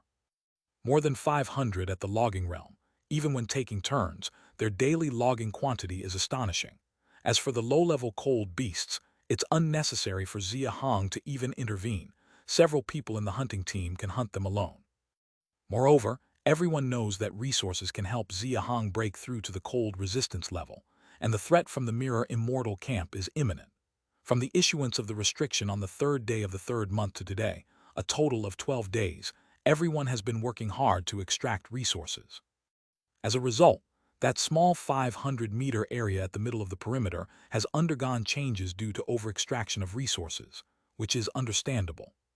This is what Xi Ping thought, and Luo Yuan and Yuan Cheng thought the same. Only Xia Chuan remained silent, merely lowering his head in thought. Apparently, he had a different opinion. Yuan Cheng, do you remember the time when the camp was at the embankment and the demon sheep broke into the camp? Upon hearing Xia Chuan's inquiry, Yuan Cheng was taken aback, then recalled, and his expression immediately changed. Are you saying this is the same as last time? What's the meaning? What are you talking about? Luo Yuan, not understanding what they were discussing, immediately inquired. Beside them, Xi Ping also looked puzzled. Yuan Cheng hastily explained to the two of them once over. Earlier, when the Great Xia Station was at the embankment, that wooden puppet monster once controlled a demon sheep to break into the cave of the Great Xia Station, taking advantage of the chaos to kill a person named Wang Ping from Great Xia, and then controlled the corpse to sneak into the cave, even attempting to ambush Xia Hong at the last moment. Unfortunately, Xia Hong had been prepared in advance and had applied a layer of solidified fire oil on his body. Thus the deceitful monster was ultimately unsuccessful. Upon hearing this, the faces of Luo Yuan and Xi Ping immediately changed. Now they too were part of Great Xia, familiar with the functions and attributes of the iron refining furnace, torches, and solidified fire oil, quickly understanding. The fire of the iron refining furnace is feared by deceitful monsters, but cold beasts are unafraid. Not only unafraid, but there's also a kind of near-mad obsession. For such a long time, they have only been using torches to lure them, and the cold beasts have been so frenzied. Just imagine their reaction upon seeing the iron refining furnace. You mean that the cold beasts in the periphery haven't completely vanished, but have gathered together, possibly brought together by that deceitful monster from the Mirror Immortal camp, aiming to attack our camp? When Xi Ping spoke, both Yuan Cheng and Luo Yuan on the other side immediately furrowed their brows, a look of horror flashing in their eyes. We must quickly report to the leader. As soon as Yuan Cheng spoke, Xia Chuan shook his head. This is just my speculation. Recently the camp has indeed over-extracted resources in that small area of the perimeter, so it can't be ruled out that this is the reason all the cold beasts have disappeared. Upon hearing these words, the three of them immediately fell into thought. It's a pity we can't go out. If we could expand the range and check the distribution of cold beasts in other places, it would be easier to make a judgment. Luo Yuan's tone carried a hint of regret, as the 1-kilometer restriction was still in place. Without Xia Hong's order to lift it, they definitely couldn't wander out. It's not that they feared disobeying Xia Hong's orders. Mainly it's because the Mirror Immortal camp could be watching from the side. If it were just the Mirror Immortal camp's people, they could take the risk to go out and see, but if it involves the deceitful monster, they can't act recklessly. This is no small matter. It's better to report to the leader first. We aren't strong enough to dare to venture out, but the leader is powerful. Perhaps he can go and check. If the situation is confirmed, we can also prepare accordingly. Upon hearing Yuan Cheng's words, Xia Chuan pondered for a moment before nodding. However, at this time, Xi Ping revealed a look of difficulty. He hesitated a bit, looking at Xia Chuan, then spoke. Sir, today the leader ordered me to deliver all 1850 pounds of beast blood that was collected over the past period. It seems that he plans to retreat and officially break through to the cold resistance level, and when I delivered it, he specifically instructed not to disturb him unless it's something very important. Xi Ping's words stunned the three of Xia Chuan. Since the issuance of the restriction, Xia Hong hasn't retreated for a long time. Having Xi Ping deliver all 1850 pounds of beast blood at once, along with such specific instructions, clearly indicates that Xi Ping's guess is likely accurate. Xia Hong is truly in retreat, officially breaking through to the cold resistance level. This matter can be both big and small. If it's truly as Xia Chuan predicts and is orchestrated by the deceitful monster from behind the mirror immortal camp, then informing Xia Hong is warranted. However, if it's a false alarm, then notifying him would be in vain, not to mention disturbing Xia Hong's retreat and training. Facing such a dilemma, Luo Yuan, Yuan Cheng, and Xi Ping all hesitated, not daring to make a decision, and cast their eyes on Xia Chuan. Xia Chuan hesitated for a long while, then decisively spoke. In such ambiguous matters, we shouldn't notify the leader. If we require him to make decisions about everything, then what are we here for? Chapter 274. Chapter 157, The Disappeared Cold Beast, Breakthrough Tide /3. After setting the tone, he paused for a moment and continued. Whether it's true or not, we must be prepared first. I've broken through. Before Xia Chuan could finish speaking, an excited voice suddenly came from the third floor. Being interrupted, Xia Chuan instead showed a smile on his face. Isn't that the voice of Hong Gang's son, Hong Mu? Even that kid has broken through. This is already the sixth one today. Six today. Upon hearing Xi Ping say that Hong Mu was the sixth to break through today, the joy on the faces of Xia Chuan and the other two deepened. It's a pity that my big brother has been training lately. If he knew, he'd definitely be happier. Xia Chuan glanced at Xia Hong's room on the third floor, feeling immensely invigorated. On March 3rd, when the 1-kilometer ban was officially implemented, the camp's activity area decreased, meaning not so many people were needed for logging. The extra people naturally couldn't be idle. Especially now, facing the threat from the Mirror Immortal camp, enhancing the overall strength of the camp is an urgent matter. Under Xia Hong's directive, anyone in the camp whose basic strength approached 10,000 pounds could be prioritized to enter the martial arts training ground for cultivation. The martial arts training ground officially started operating on the 20th of last month. Initially, to ensure fairness and manage resource consumption, a queuing system was adopted. As long as you could afford 20 contribution points a day, you could get a turn. Special situations naturally require special treatment. With the urgency of enhancing the camp's strength, Xia Hong's order met no opposition. Thus, almost starting from the next day, which was March 4th, the camp experienced a wave of breakthroughs in the earth-digging realm. Bai Dongying, Bai Wuding, Lu Sheng, and Lu Yang all broke through on the first day. Tong Xinglong, Ying Yi, and Li Longkai on the second day. After that, almost every day, 2 to 3 people broke through. Today, unexpectedly, there were 6 at once. Most people in the camp don't know, but those who have broken through to the earth-digging realm spare some time each day to chop wood. If not for worrying about surpassing others too much with their logging efficiency, even if those in the logging realm worked themselves to death, they likely couldn't compare with them. Xi Ping glanced at the wood list ranking behind him, his expression slightly peculiar. Xia Chuan also glanced over, seeing that in the top 20 of the wood list, almost everyone had broken through to the earth-digging realm. After pondering for a moment, his brows furrowed.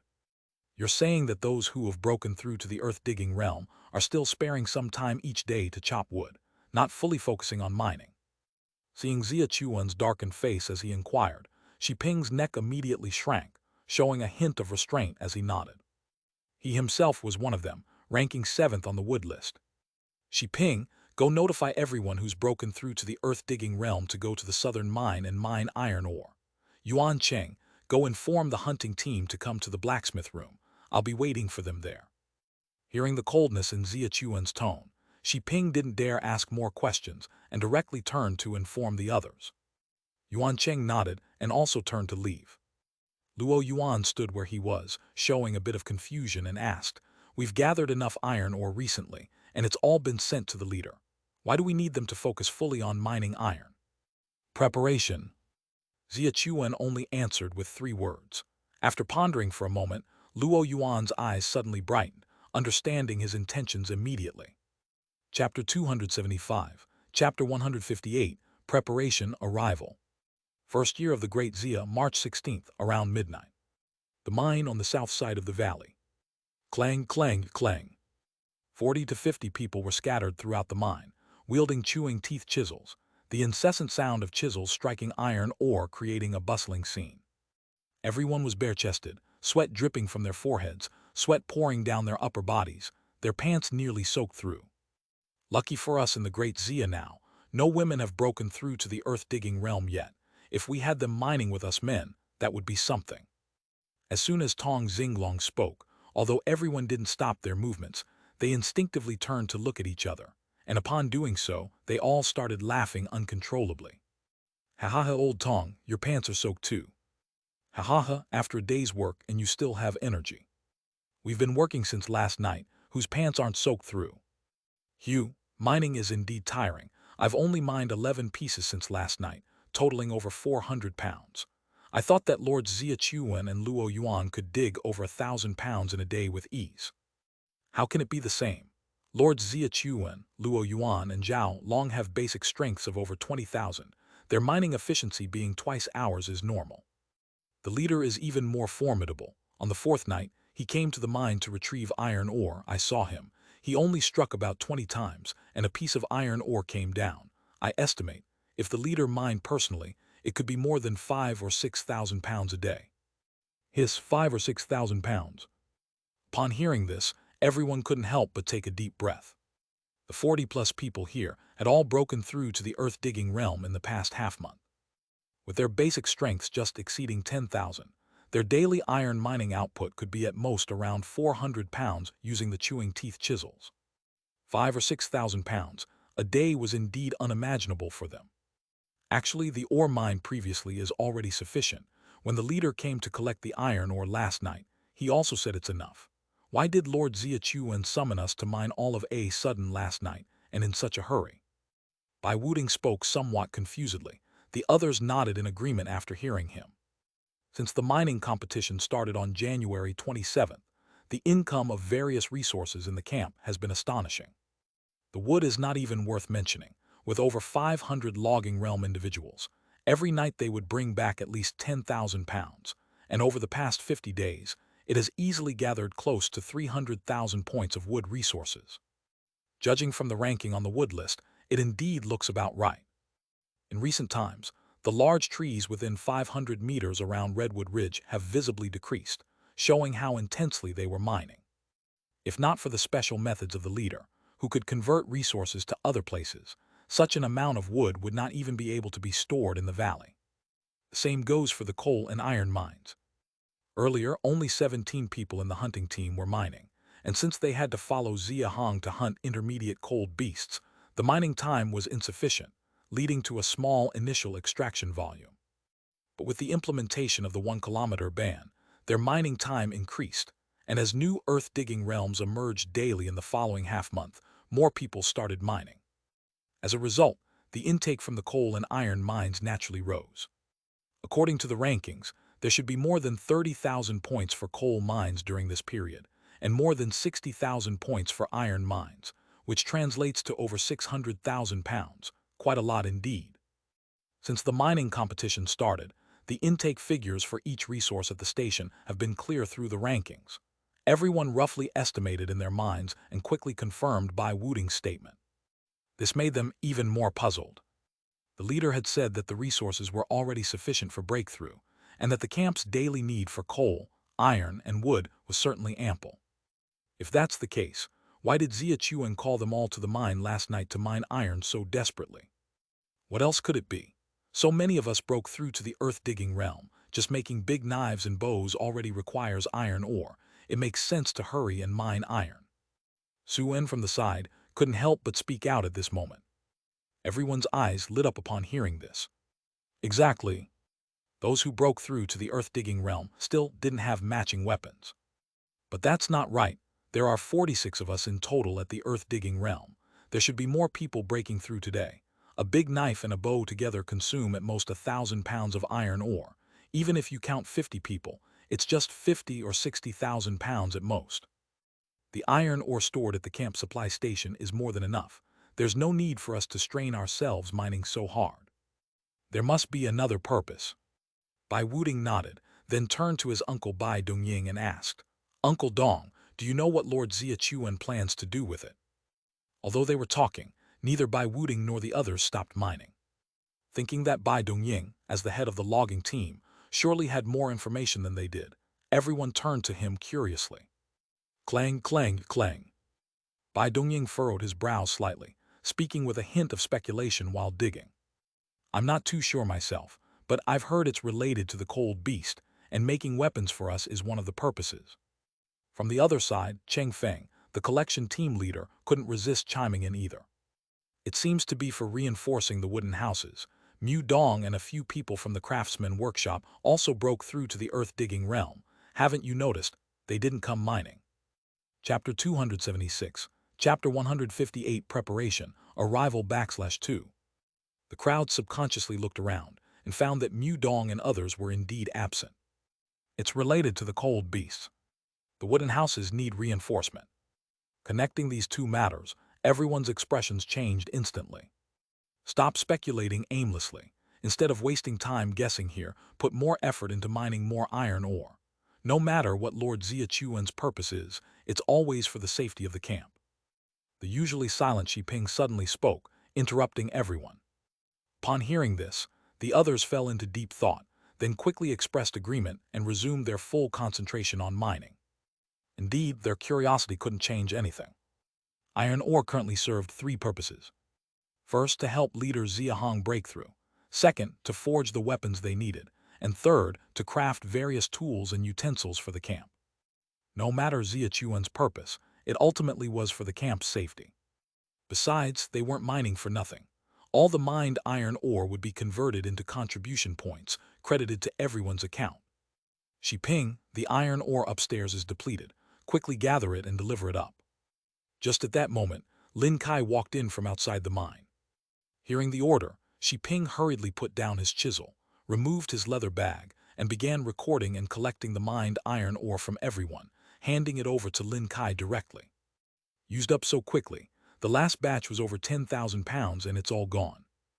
Upon hearing Xi Ping's inquiry, Lin Kai shook his head, visibly exhausted, and said, There's too much to forge. The 10,000 pounds of reserve iron ore left at the camp supply station by the leader is already used up. What you have isn't nearly enough. I'll deliver this batch and come right back. And the rest of the hunting team members need to come down and mine as well. Gasp. The 10,000 pounds of iron ore reserve at the camp supply station have been used up. The hunting team also needs to come down to mine. What exactly are they forging upstairs? Hearing Lin Kai's words, the confusion on the faces of everyone in the mine deepened, and their actions slowed down a bit naturally. Lord Xia Chuan has ordered that from tonight onwards, all outside activities from the camp are to stop. Apart from leaving 15 people in the blacksmith room, the rest of the earth-digging realm must stay in the mine to extract iron. Without his orders, no one is allowed to leave. In short, exert all effort to mine iron. After Lin Kai finished speaking, he didn't wait for everyone's reaction and rushed out of the mine holding a sack of iron ore. The others exchanged glances, each showing a trace of nervousness, but soon returned to the tense mining operation. They only knew a little about the situation with the cold beasts outside, but based on what Cheng Feng and Bai Dongying said, they could roughly guess a little. Xia Chuan was urgently having them mine iron and leaving so many people at the blacksmith room for a reason. Reinforcing the wooden houses was definitely for defense against enemies. Currently, the enemies might be deceitful cold beasts or the mirror immortal camp. Either way, they're dangerous for Great Xia. The last time the entire camp worked so hard to mine and forge iron was for the rodent infestation on the mountain's north slope. It's been less than 3 months, and a new situation has emerged. Inside the mine, everyone felt increasingly tense, quickening their pace in mining. The original 1-kilometer restriction was directly changed by Xia Chuan to stop all outgoing trips. Even the 500 meters outside Redwood Ridge was off limits. Now, not only those in the earth-digging realm mining inside the mine, but also the rest at the camp felt something was off. Especially as batch after batch of iron ore was sent to the blacksmith room, and the forging sounds continued day and night without interruption. This made everyone even more certain. Something significant that they didn't know about was undoubtedly happening. At the very least, Xia Chuan didn't fully explain something to them. The atmosphere in the Great Xia Valley suddenly turned tense. The earth-digging realm remained in the mines, mining iron day and night. As soon as anyone ascended to the earth-digging realm on the third floor, they immediately took the chewing teeth chisel to the southern mine. More and more from the logging realm were summoned to the blacksmith room to assist. Those from the logging realm who weren't summoned received Xia Chuan's orders to move all the wood from both sides of the valley to the wooden houses and pile them up. All signs pointed to an impending major event. Especially with Xia Chuan's final order, it wasn't difficult to infer that an enemy was likely coming to the camp. Cold beast, deceitful monster, or mirror immortal camp. Even a 5- or 6-year-old child in Great Xia knew the camp's enemies were either of these three, and suddenly everyone began to speculate. Naturally, this process intensified their feelings. Their first year of the Great Xia, March 17. It can't be the cold beasts, right? Could it be high-level cold beasts? On the northern side of the valley, Lin Wan leaned a large log diagonally and with a worried expression spoke to Shi Lu beside her. Shi Lu shook her head upon hearing this, whispering, "It shouldn't be. I heard from my brother before that the most formidable scene in Redwood Ridge so far was only intermediate level. They haven't even had a chance to encounter high-level cold beasts, so why would they suddenly break into the camp?" Remembering that Lin Wan's husband and younger brother were both in the hunting team, Shi Lu continued to ask, "Sister Wan, don't your husband and brother know anything?" Thinking of her husband Yue Feng and brother Lin Kai, Lin Wan's expression became more worried. "They haven't been home since the night before last. They stayed in the blacksmith room at first, and then Lin Kai went mining with a few others, and when asked, they won't say anything." Chapter 277, Chapter 158 Preparation, Arrival /3. My family is the same. Ever since the day before yesterday, they have been staying in the blacksmith room. My brother also went to the mine to extract iron, and he hasn't come out yet.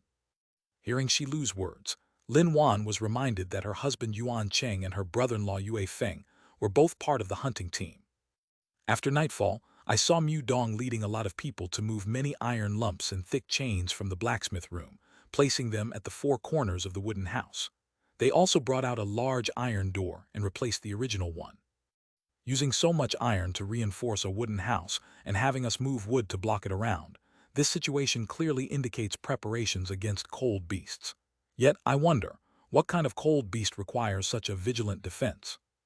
Though Lin Wan was a woman with logging realm capabilities, her husband and brother were both in the hunting team, so she knew more than others. The camp typically dealt with deceitful monsters using ovens, solidified fire oil, and torches. Using so much iron to reinforce the wooden house and stacking this much wood around likely meant preparations against cold beasts. Yet precisely because of this, she was even more puzzled.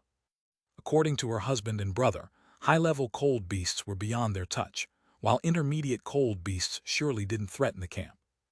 As for dealing with the mirror immortal camp people, such precautions were even less necessary. The last few times they returned, Yue Feng personally mentioned that Xia Hong's prowess was enough to intimidate the mirror immortal camp. They definitely wouldn't dare to act knowingly. During this period, the camp reduced its activity range simply to conserve strength. Once more people reached the earth-digging realm, the mirror immortal camp would cease to be a threat. It couldn't be that the rodent group has returned, could it? Lin Wan and Shi Lu weren't the only ones with this confusion. Others in the camp felt the same, but limited by their strength and understanding, most could only speculate that it was about defending against cold beasts. Arriving at the conclusion of a rodent group was actually quite commendable. Only a very few, aware of the recent cold beast disappearance around Redwood Ridge, combined with a few orders from Xia Chuan over the past 2 days, felt a chilling suspicion bubble in their minds. Of course, when they arrived at this terrifying suspicion, they also immediately understood why Xia Chuan hadn't publicly voiced it. Upon realizing this, they unanimously adhered to a principle of silence. The first year of the Great Xia, March 18, nearing nightfall. Clang, clang, clang. On the second floor, inside the blacksmith room, the sound of forging was non-stop. 15 people formed 3 groups, each grouped around a furnace, holding iron hammers and striking in cooperation. Zhao Long's group of 5 was forging arrowheads. Nearby, over 100 logging realm were assisting with melting arrow embryos and sharpening arrow tips, making production highly efficient. Arrows were being produced in bulk. Luo Yuan and Mu Dong's group of 5 were forging iron core bows. Luo Yuan, with 3 earth-digging realm, forged the bow frames, while Mu Dong led over a dozen logging realms to assemble and adjust bowstrings. Already, 4 or 5 dozen iron core bows were stacked nearby, one of which was conspicuously larger, and the bowstring was not entirely transparent but had a hint of white mixed in. Xia Chuan and Yuan Cheng's group was forging a long iron ingot. Before it took shape, it was unclear what it was supposed to be. Beside them, over 50 logging realm people were squatting down, each holding a large knife and constantly grinding edges, indicating they were sharpening too. Whether it was the 15 people currently forging or the additional logging realm helpers, everyone was sweating profusely. Though their faces showed exhaustion, their expressions were intensely focused. Apart from occasionally wiping sweat when it dripped into their eyes, they made no unnecessary movements. Thud, thud, thud. Outside, a hurried series of footsteps approached, and Shi Ping quickly entered, placing a bag of iron ore beside Xia Chuan. How many pounds? Half a day's worth, a total of over 12,400 pounds. Upon hearing Shi Ping's reply, Xia Chuan didn't pause in his work but promptly calculated before instructing. Send it to Zhao Long's side, all of it to be used for arrow making. Yes, sir. Shi Ping delivered the iron ore to Zhao Long's side and immediately returned. Sir, the wood from both sides of the valley has been entirely piled around the house. According to your instructions, we've built crossed wood walls. The outermost layer and the top have been inserted with special iron spikes, and the top of the wooden house has been outfitted as well. Additionally, the outer wood walls and outer layers of the wooden house have been covered with Tang Jiao skin, as informed to everyone. The entire valley now has only one small opening for single entry and exit, which can be sealed at any time. Hearing this, Xia Chuan immediately turned to look at Luo Yuan nearby. More accurately, he looked at Mu Dong adjusting the bowstrings beside him. Mu Dong, noticing Xia Chuan's questioning gaze, quickly nodded and said, "Rest assured, sir, last night I led people in reinforcing the wood wall structure with iron." Hearing this, Xia Chuan showed a relieved expression and turned to Shi Ping. These past 2 days, there must have been a lot of discussions in the camp, right? Shi Ping nodded, speaking solemnly. The actions have been significant, so everyone has roughly guessed, but they're just uncertain. A few have even suspected its preparation against a large number of cold beasts, but probably also know that you're not sure, so they haven't spread the word. Hearing this, Xia Chuan gently shook his head, a hint of worry in his eyes. He wasn't intentionally withholding from others, but he himself was unsure if the cold beast disappearance was related to the Mirror Immortal Camp's deceitful monster. Chapter 278, Chapter 158 Preparation, Arrival /4. This kind of thing, of course, should be handled with a better safe than sorry principle. After all, if there is a real connection, that would be a big problem. The preparations must be done. But whether to publicize it excessively is another question. If it's spoken out and turns out not to be true, causing everyone to panic unnecessarily, it's needless. Whether it's spoken out or not, the preparations proceed as usual. The difference is not significant. I also hope it's not true. The leader has been in seclusion without any sign. It's not appropriate to disturb him over something uncertain. We will proceed with the preparations. If the disappearance of the cold beast is purely an accident, then let's treat this as a trial for the camp, as these iron ores need to be mined sooner or later, just a bit ahead of schedule. Upon hearing Xia Chuan's words, Shi Ping turned around to look at the various iron weaponry already forged inside the wooden house, nodding with excitement. Isn't that so? This is almost beyond expectations. We've already forged 49 iron core bows. Recently, the number of breakthroughs into the earth-digging realm is just over 50, right? The bows are still not enough. We just finished forging 52 sabers last night, much more than enough, hee. You're talking without doing anything. How can making sabers compare to forging bows? If you have the guts, you can try forging bows while I make the saber, and let's see who is faster. The banter between Yuan Cheng and Luo Yuan brought a bit of cheer to the blacksmith room. Xia Chuan didn't stop them. After 2 days of hard work, everyone indeed needed to relax a bit. From March 15 to March 18, over these 3 days, from the initial 17 to later these 15 people, almost everyone was involved in forging. Though tiring, the results were undoubtedly remarkable. Aside from the 49 10-stone iron bows, 52 sabers in front of them, and the iron arrows being forged, all the iron materials used to reinforce wooden houses and wooden walls were completed in these 3 days. It was definitely impossible to forge so many items with only these 15 people. Luckily, the Great Xia currently has plenty of Earth-digging realm members, and the number of people capable of participating in forging is increasing. Similar to the previous rodent swarm incident, in the first 3 days, as long as the mining speed exceeded the forging speed, meaning an overflow of iron ores, all the Earth-digging realm members from the mine would come up to help. If the situation was the opposite, they would go down for mining.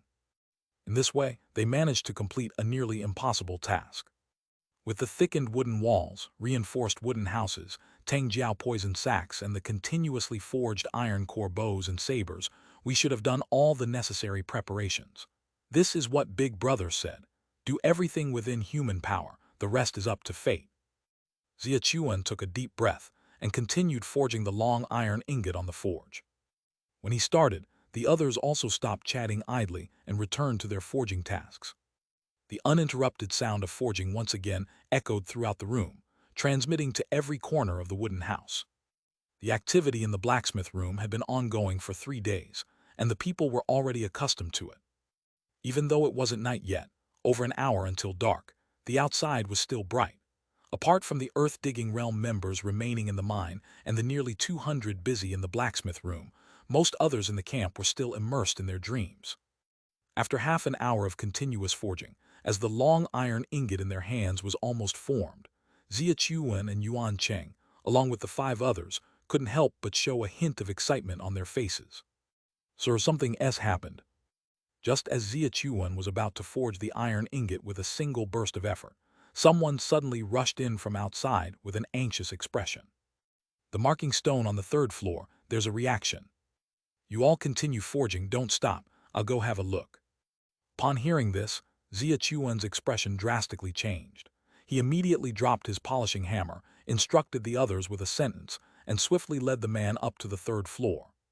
The main hall on the 3rd floor was the martial arts training ground, where many people were practicing. Upon seeing Xia Chuan come up, they all saluted. Unfortunately, Xia Chuan was too concerned to pay attention to them. He merely waved his hand and followed Shi Ping to the center. In the middle of the main hall stood a half-meter-long diamond-shaped jade stone. Each corner of the jade stone exuded a luminescent glow, and there was a fan-shaped area in the transparent mirror at its center. In the middle of the western side of that area, there were already more than 30 flashing red dots, with more continuously appearing. Sir, these days, apart from training, I've been keeping an eye on this marking stone. Just now, a red dot suddenly appeared, and every few minutes a new one pops up. By now, there are already over 30, and they're still increasing. Tong Xingsheng's expression was somewhat puzzled. 10 days ago, his elder brother broke through to the earth-digging realm, which made him envious. Originally planning to break through on the 3rd floor as well, Xia Chuan suddenly assigned him the task of observing changes in the diamond-shaped jade stone. What kind of changes could a jade stone have? Although Tong Xingsheng was puzzled, he naturally obeyed Xia Chuan's orders. With Xia Chuan's exceptionally serious tone when explaining, he became even more attentive. He could only practice while watching the jade stone, monitoring any changes. Today, changes actually appeared. Seeing Xia Chuan's face of shock, he immediately realized that the change in the jade stone might be related to Xia Chuan's recent rush for mining and forging. After looking at the fan-shaped area on the diamond-shaped jade stone for several days, Tong Xingsheng had guessed that it represented a 1-kilometer radius around the camp. The fan-shaped area is the base, and those red dots wouldn't they represent? Just as Tong Xingsheng's face drastically changed, the diamond-shaped jade stone showed another change. A large number of red dots suddenly appeared in the lower west side. Even above, there were more. No, it's not over yet. The red dots by the edge of the fan-shaped area kept increasing, quickly exceeding 100, soaring to several hundred, without any sign of slowing down. More terrifyingly, those red dots began moving towards the east side. Quickly notify the ones in the mine, have them all come back. Wake everyone up quickly. Xia Chuan's face drastically changed. After instructing Tong Xingsheng, he turned to look at the people in the martial arts training ground and immediately issued orders. Having somewhat guessed already, Tong Xingsheng promptly went downstairs when Xia Chuan spoke. The people in the martial arts training ground were initially a bit dazed but quickly reacted, stopping their training and swiftly running downwards. Lastly, he glanced at the doorway of Xia Hong's room, hesitated for a couple of steps forward, but ultimately gritted his teeth and stopped. Thud thud thud, thud thud thud. At that moment, a rumbling sound like the earth shaking was transmitted from the ground. Xia Chuan abruptly looked towards the west, the direction outside the valley, swallowed hard and quickly rushed downstairs. Now it was daytime, undoubtedly. The beast tide had indeed arrived. He really hadn't guessed wrong. The deceitful monster at the Mirror Immortal camp was truly controlling the cold beast to attack the base. Even though they had made full preparations, the myriad of red dots on the marking stone and the violent shaking of the wooden house still filled Xia Chuan with incessant trembling. What's shaking? What's with such a commotion? Why are we being called back from the mine in broad daylight? The commotion was indeed huge, and with the people from the martial arts training ground scattered to notify others, most of the dreamers soon woke up. Chapter 279. Chapter 159. Blood and Flesh Wall. The leader hasn't broken through yet. Lin Wan, Shi Lu, gather all the children in the main hall on the second floor. Shi Ping, take some people and move the furnace to the third floor. Light a pile of ordinary coal stones for heating, but be ready to extinguish the furnace's fire whenever necessary. The rest of the earth-digging realm, go to the blacksmith room and grab bows and big knives. Each person should also take a piece of solidified fire oil and follow me to the third floor. Additionally, 10 more people, move all the iron arrows to the third floor. All logging realm in the camp except those with special tasks, take a 5-stone bow and a piece of solidified fire oil and head to the first floor. Mu Dong, lead them and instruct them on what to do. What are you waiting for? The beast tide is coming, hurry up. Xia Chuan descended to the second floor without bothering to explain to everyone. He issued 4 orders. Seeing that some were still in a daze, he shouted loudly. The beast tide is here. Thud, thud, thud.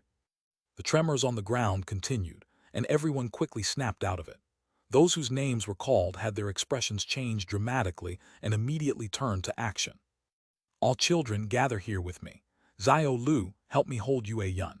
I'll bring the other sisters downstairs to bring up children from the first and third floors. All right, Sister Wan. Lin Wan and Shi Lu were already surrounded by a number of adult women, mostly family members of the hunting team, and a few had babies in their arms. Seeing Lin Wan even handing over her own child, they followed suit, passing their babies to people beside Shi Lu.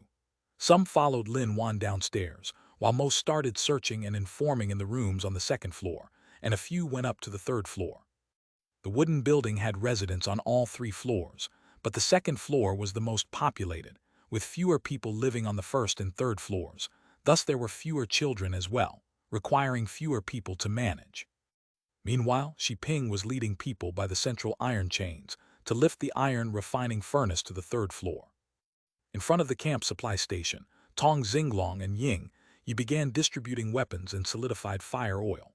Earth-digging realm received 10 stone bows and big knives, while logging realm received only a 5-stone bow. Those who received weapons, the earth-digging realm all went to the third floor, while the logging realm followed Mu Dong down to the first floor. As for Xia Chuan, who had issued the orders, he had already led Luo Yuan, Yuan Cheng, and others from the blacksmith room to the third floor. The third floor was already a vacant area, and as Xia Chuan rushed up, he headed straight for the large door at the west corridor. The 3-story wooden building only had a main door on the first floor.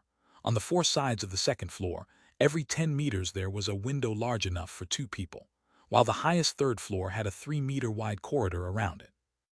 Xia Chuan didn't open the door directly but first took out a pair of beast skin gloves from his pocket, put them on, then took out a hood to completely cover his face, leaving only his eyes exposed, and put on a beast fur hat to cover his entire head tightly.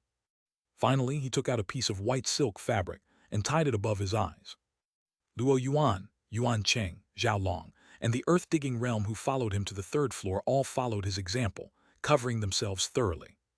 It's daytime now, and as we tried before, this will allow us to stay outside briefly for 10 minutes. We must rotate to the furnace for warmth after 10 minutes. Mudong is downstairs, and we have a total of 67 earth-digging realm divided into 2 groups. I'll lead one group, while Luo Yuan leads the other.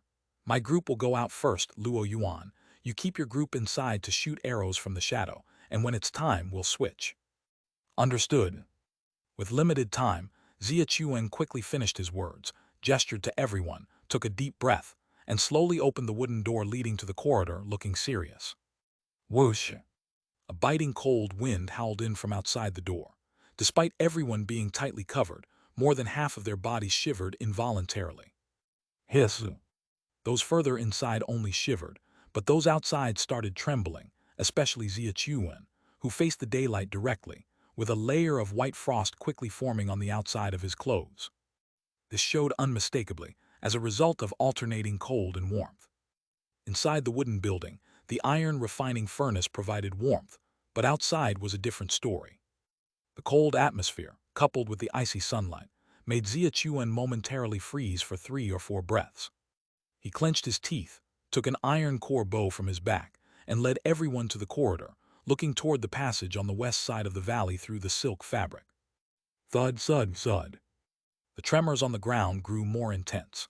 Despite the wooden building being 200 or 300 meters from the passage, Xia Chuan and the others could clearly sense the terrifying size of the cold beast horde charging toward them. Boom! A loud blast erupted at the passage entrance, revealing a 3 to 4 meter diameter hole. Countless wood chips and stones surged into the valley like a tsunami from the opening. Roar! The head of a snow mane emerged from the hole, its blood-red vertical pupils fixating on the wooden building. Then it slightly raised its head, seemingly having spotted Xia Chuan and the others on the 3rd floor. Its pupils suddenly contracted, followed by even more violent roars and howls. Roars, roars, roar. Boom! Another 5 or 6 giant impacts came from outside the valley entrance. The countless stones and wood they piled up before, reinforced countless times, collapsed as if swept away by a flood.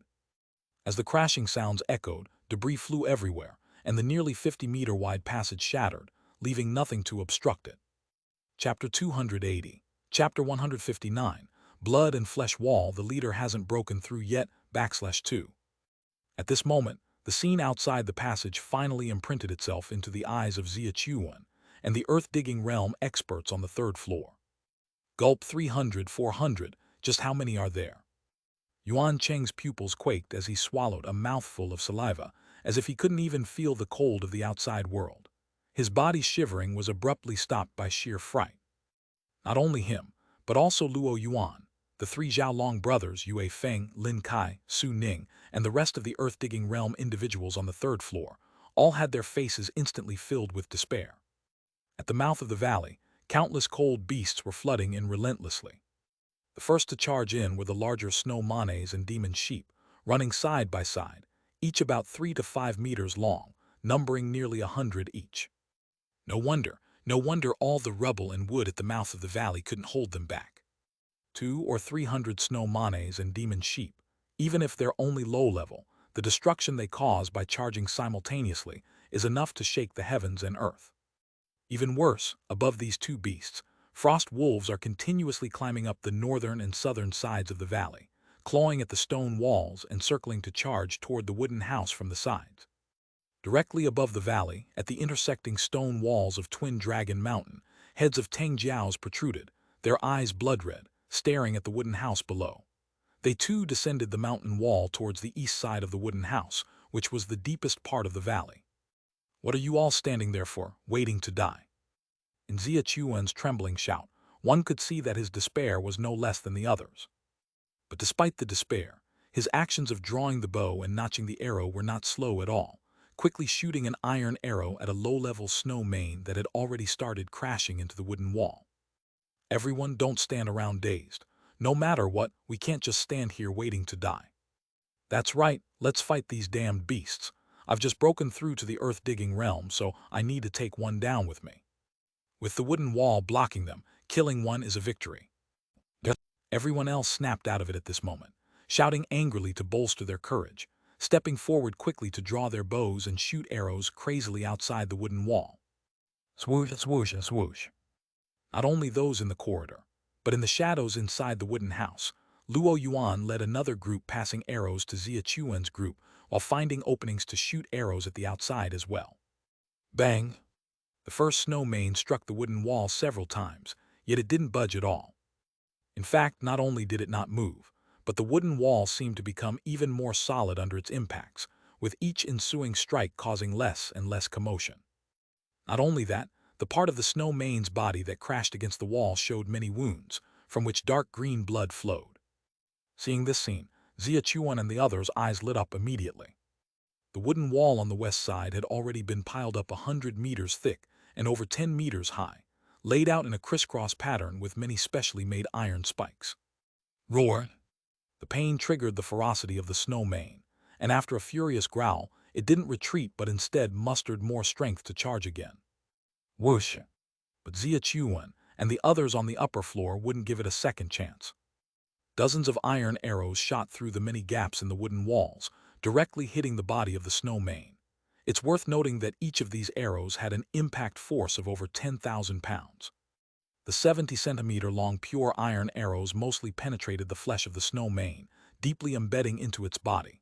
A few arrows even pierced through, with arrowheads protruding from the other side. The few arrows that pierced through were naturally shot by Xia Chuan, Zhao Long, and a few others. In the blink of an eye, the snow mane was riddled with iron arrows. Despite its increased aggressiveness, its strength clearly waned compared to before. Seeing the snow mane's weakening strength, Xia Chuan's eyes shone even brighter. The ones at the front are just low-level cold beasts. With the wooden walls and our arrows, we can hold them off. Xia Chuan and the hunting team weren't truly afraid of low-level cold beasts. Their earlier distraction and despair were merely due to the overwhelming numbers. This scene had an even greater impact on those recently breaking through to the earth-digging realm. They had yet to venture out to hunt cold beasts, and were not only unfamiliar with them but also had a natural fear. Now, seeing their iron arrows causing harm and potentially even killing a snow mane, their confidence soared. I thought they were much stronger. Brothers, we're hunting now too. Ha ha ha, thank goodness Lord Xia Chuan prepared the wooden walls in advance. It's not just the wooden walls. If we hadn't built so many bows and arrows in the past 2 days, we wouldn't be this fortunate now. Swoosh, swoosh, swoosh. The morale-boosting shouts did little to improve Xia Chuan's complexion, because in their voices he could hear a distinct tone of despair. Quite normal, as they had only just struck the first one. Next to that mortally wounded snow mane, more were endlessly lining up behind. To its right stood the larger golden-eyed demon sheep, which had already arrived. The instant impact force of the snow mane and the demon sheep was no less than 10,000 pounds each. No matter how solid the wooden structure was, or the number of iron spikes installed, 1, maybe 2, might be stopped, perhaps even a dozen with Xia Chuan and others. Arrows coordinating could withstand them for a while.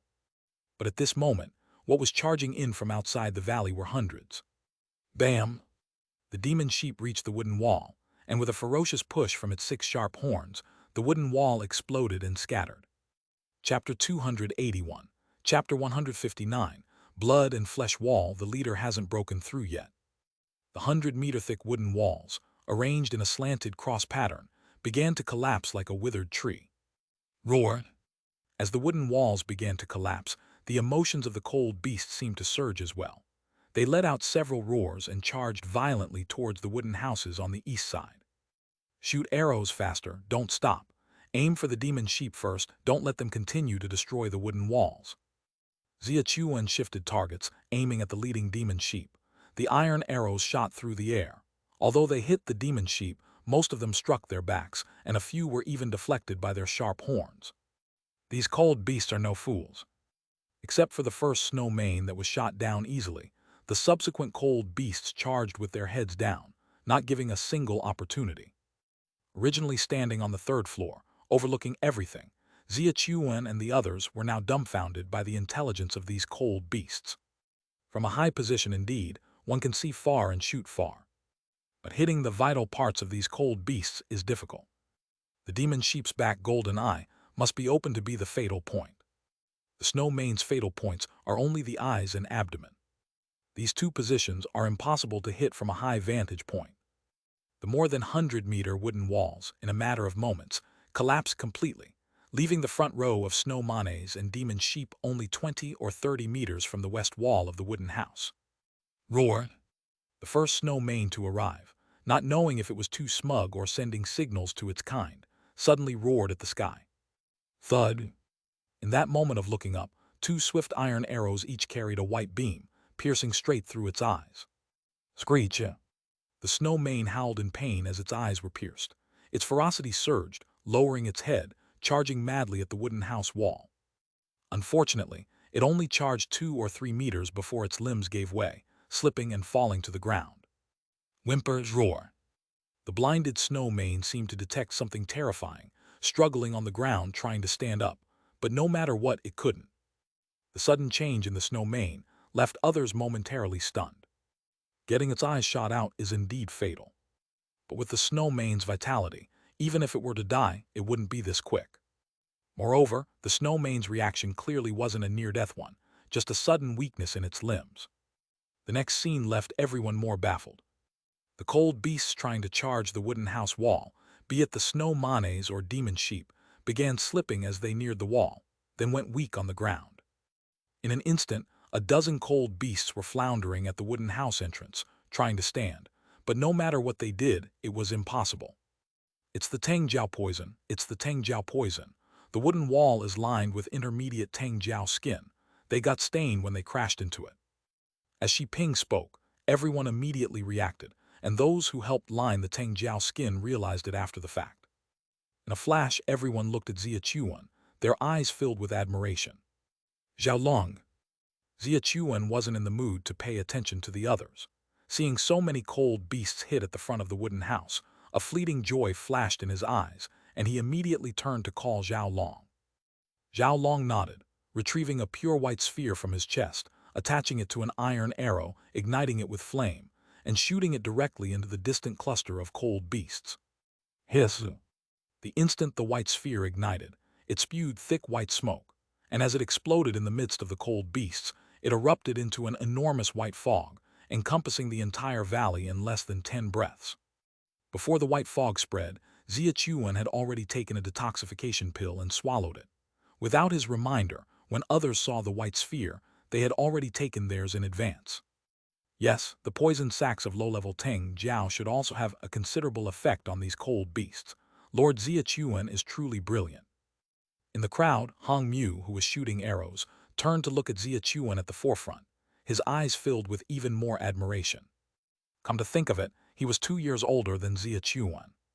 The wooden wall, the intermediate Tang Jiao skin, the low-level Tang Jiao poison sacs, including the early mining and forging, the reinforcement of the wooden house, and a whole series of preparations.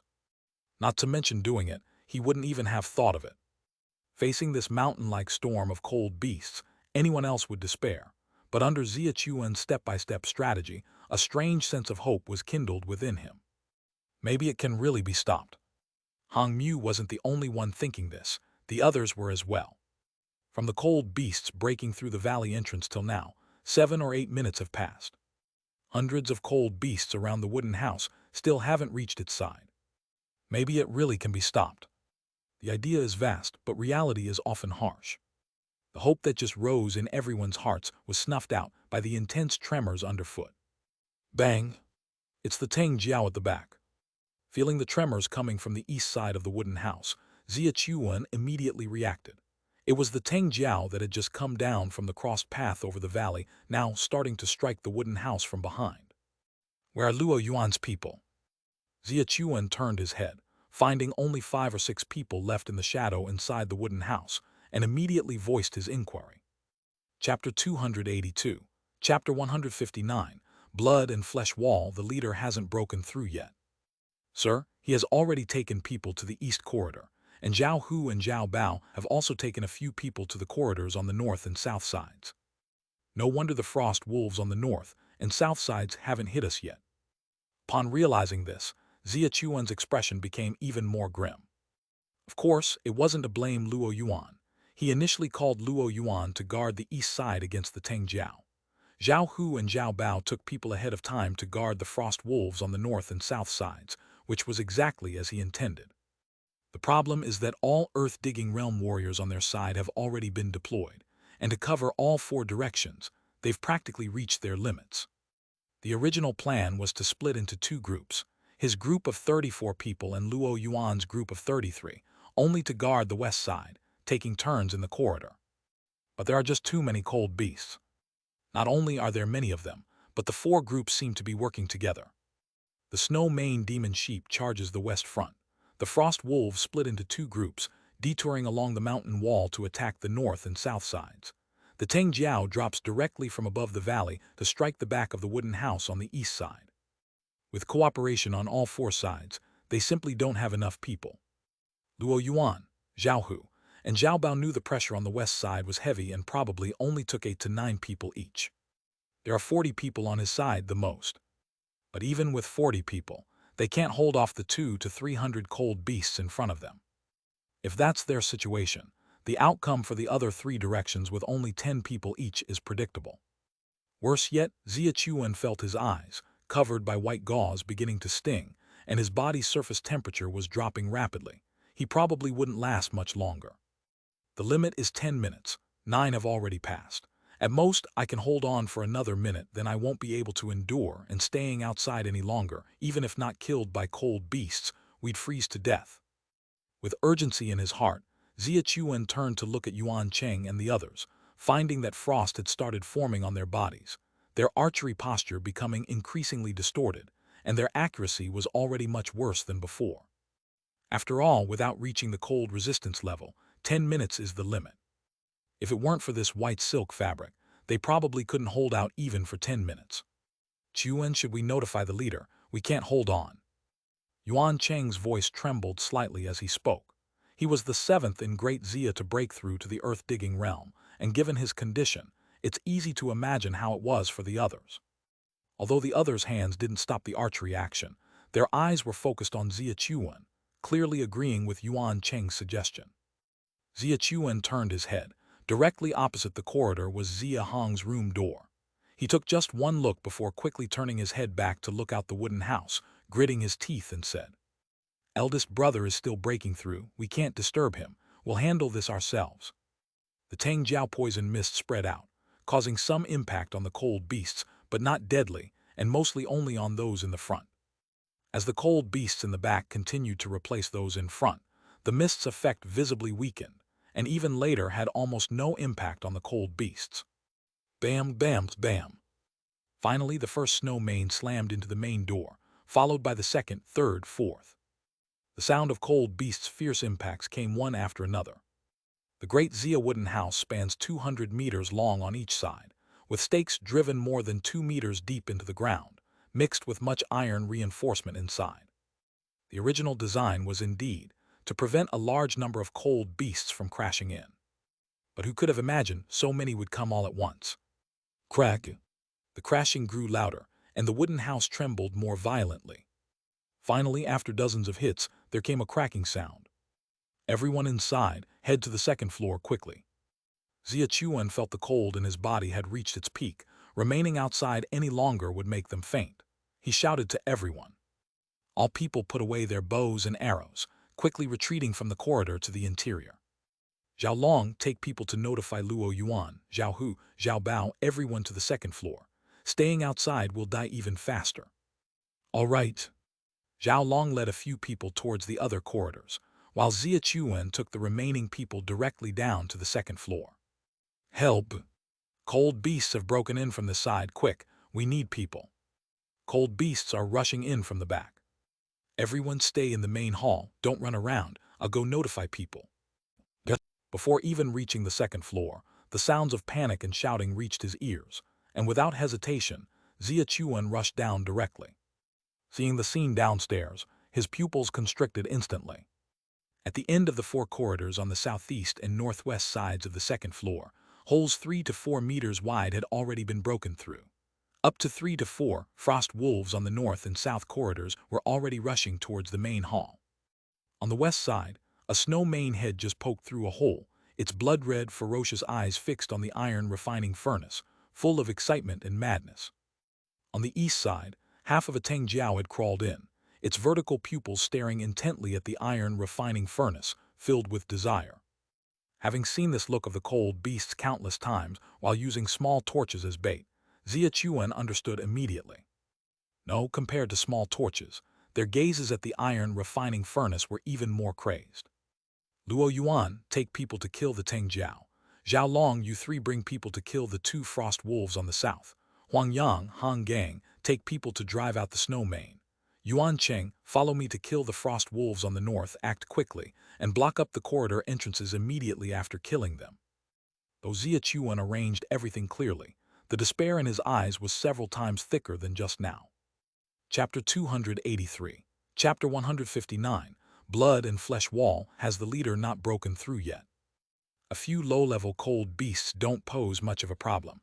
With so many in the earth-digging realm, it's not hard to kill them. The key is, what these cold beasts can break isn't just the walls of the corridor. The wooden house of Great Xia, apart from the joints that use iron, the rest is mostly made of wood. With the sharp teeth and claws of these cold beasts, breaking through the wood is incredibly easy. Crunchy. As if to confirm Xia suspicions, as he rushed up the corridor, before getting close to the frost wolf, approaching the outer wall, noises of wood being broken from outside echoed from the compartments on both sides. Bang! Following immediately was the clear sound of limbs landing and stepping. This means the cold beasts have broken through the outer wall and entered the second floor. Damn it! There are over 200 compartments on the second floor, and given the size of the cold beasts, breaking through them one by one to reach the central hall will take some time. Forget it for now, let's slaughter these in the corridor first. Xia, leading a few others, swiftly charged forward, starting to surround and kill the 2 frost wolves that rushed up first. If the situation with all those in the earth-digging realm on the third and second floors is already quite desperate, the side with over 500 people led by Mu Dong on the first floor is truly reaching the peak of despair. At the main entrance, over 100 people clung desperately to a single iron chain, their teeth clenched so tightly that many of them were bleeding. The iron chain was hooked around the top of the door on the outside, and the harder they pulled back, the tighter the door would close. Bang! The door opened only a crack, and as the cold air rushed in, everyone could see the blood-basin mouth of the cold beasts outside. Despite the surge of fear in their hearts, they still clenched their jaws, clutching the ropes tightly. With each hit from outside, the 100 people would be dragged forward a few steps by the iron chain, but they relied on their sheer willpower to pull the cast iron door shut once again. It's not just the main door. In the central hall of the first floor, 4 thick iron chains extend from the corridors, with over 400 people divided into 4 groups, each group holding tightly onto one iron chain. The iron chains extend to each critical point of the first floor, with bumps hooked onto them, and as over 400 people in the hall exert themselves together, the iron bumps interact all around the wooden house. For a moment, the cold beasts outside were unable to completely break through the walls. Don't lose heart. As long as we hold onto these set of iron bumps, these low-level cold beasts can at most break through wood. We just need to keep the house from collapsing and not let the sunlight come in, and we'll be safe. Lord Xia and the others are holding the enemies on the third floor. As long as we hold out and don't let the wooden house collapse, we all have hope. In the center, Mu Dong, holding the end of an iron chain with blood seeping from his mouth, took the opportunity to speak, tying the iron chain directly around his waist. As the outside collisions became more frequent, the force transmitted through the iron chain also grew stronger with each hit. Though Mu Dong's face was already flushed red, he still gritted his teeth, refusing to let go for even a moment. If even he, in the earth-digging realm, was struggling like this, one could only imagine the situation of the over 500 in the logging realm on the first floor. Everyone's hands were worn through, and blood seeped from their mouths, nasal cavities, and even eyes, yet not one person let go of the iron chain. Some, sensing their own limits, imitated Mu Dong by tying the iron chain directly onto themselves, but their end was not as fortunate as Mu Dong's. The impact force of a single low-level cold beast can reach tens of thousands, and while the iron chain can distribute the force the wooden house bears, the house was enduring the impact force of several hundred cold beasts rushing together at that moment. Those who tied the iron chain onto themselves were strangled to death in just a few seconds. Yet even so, others continued to imitate. My wife and kids are upstairs. If I can't protect them, what's the point of living? I won't let go, even if it kills me. After eating so much cold beast meat from the camp, at last, it can finally be put to use. Even if I die today, I won't let these cold beasts break in. The hunting team and others are upstairs fighting off the cold beasts. We just need to put in some effort. If we can't stick it out, are we still human? Brothers, we can't loosen our grip. If the wooden house falls, we won't survive, and neither will our wives and children. We can't let the cold beasts through. Put more effort into it, brothers. Hold on. Hold on just a little longer. Lord Xia and the others will come down to help soon. When the leader comes out, when the leader is out, we will all survive. Furious roars rose and fell. Despite their hoarse voices, not one of the over 100 people holding the main entrance iron chain, nor the over 400 holding the 4 iron chains in the hall, let go of the chains. Even if it meant death, they would first tie the iron chain to their bodies, whether to their legs, waists, hands, or even around their necks. 500 to 600 people, with an astonishing unity of purpose.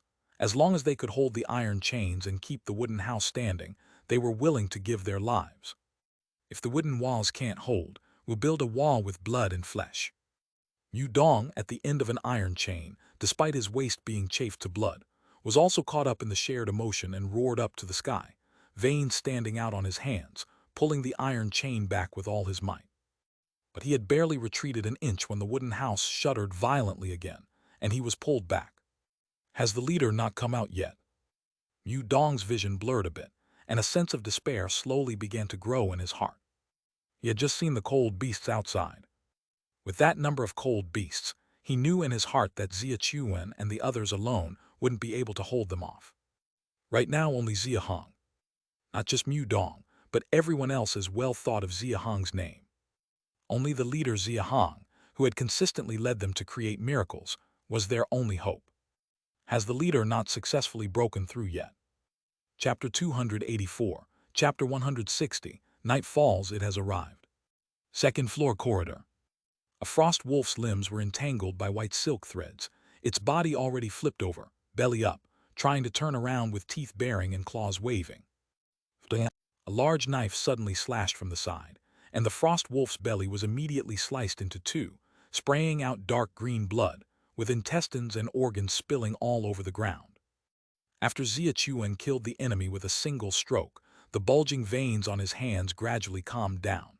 He pulled out the knife, quickly turned around and looked towards the northern corridor. Yuan Cheng, Yue Feng, Zhu Yuankai and over 10 others were divided into 3 groups, each facing a frost wolf. All 3 groups were handling it with ease. On Yue Feng's side, they even managed to corner a frost wolf, seemingly ready to kill it. Yue Feng, take your men to block the hole. Leave this frost wolf to me.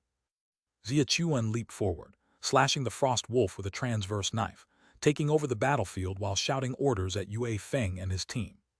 Sir, we can't block it. Over a dozen have already come up.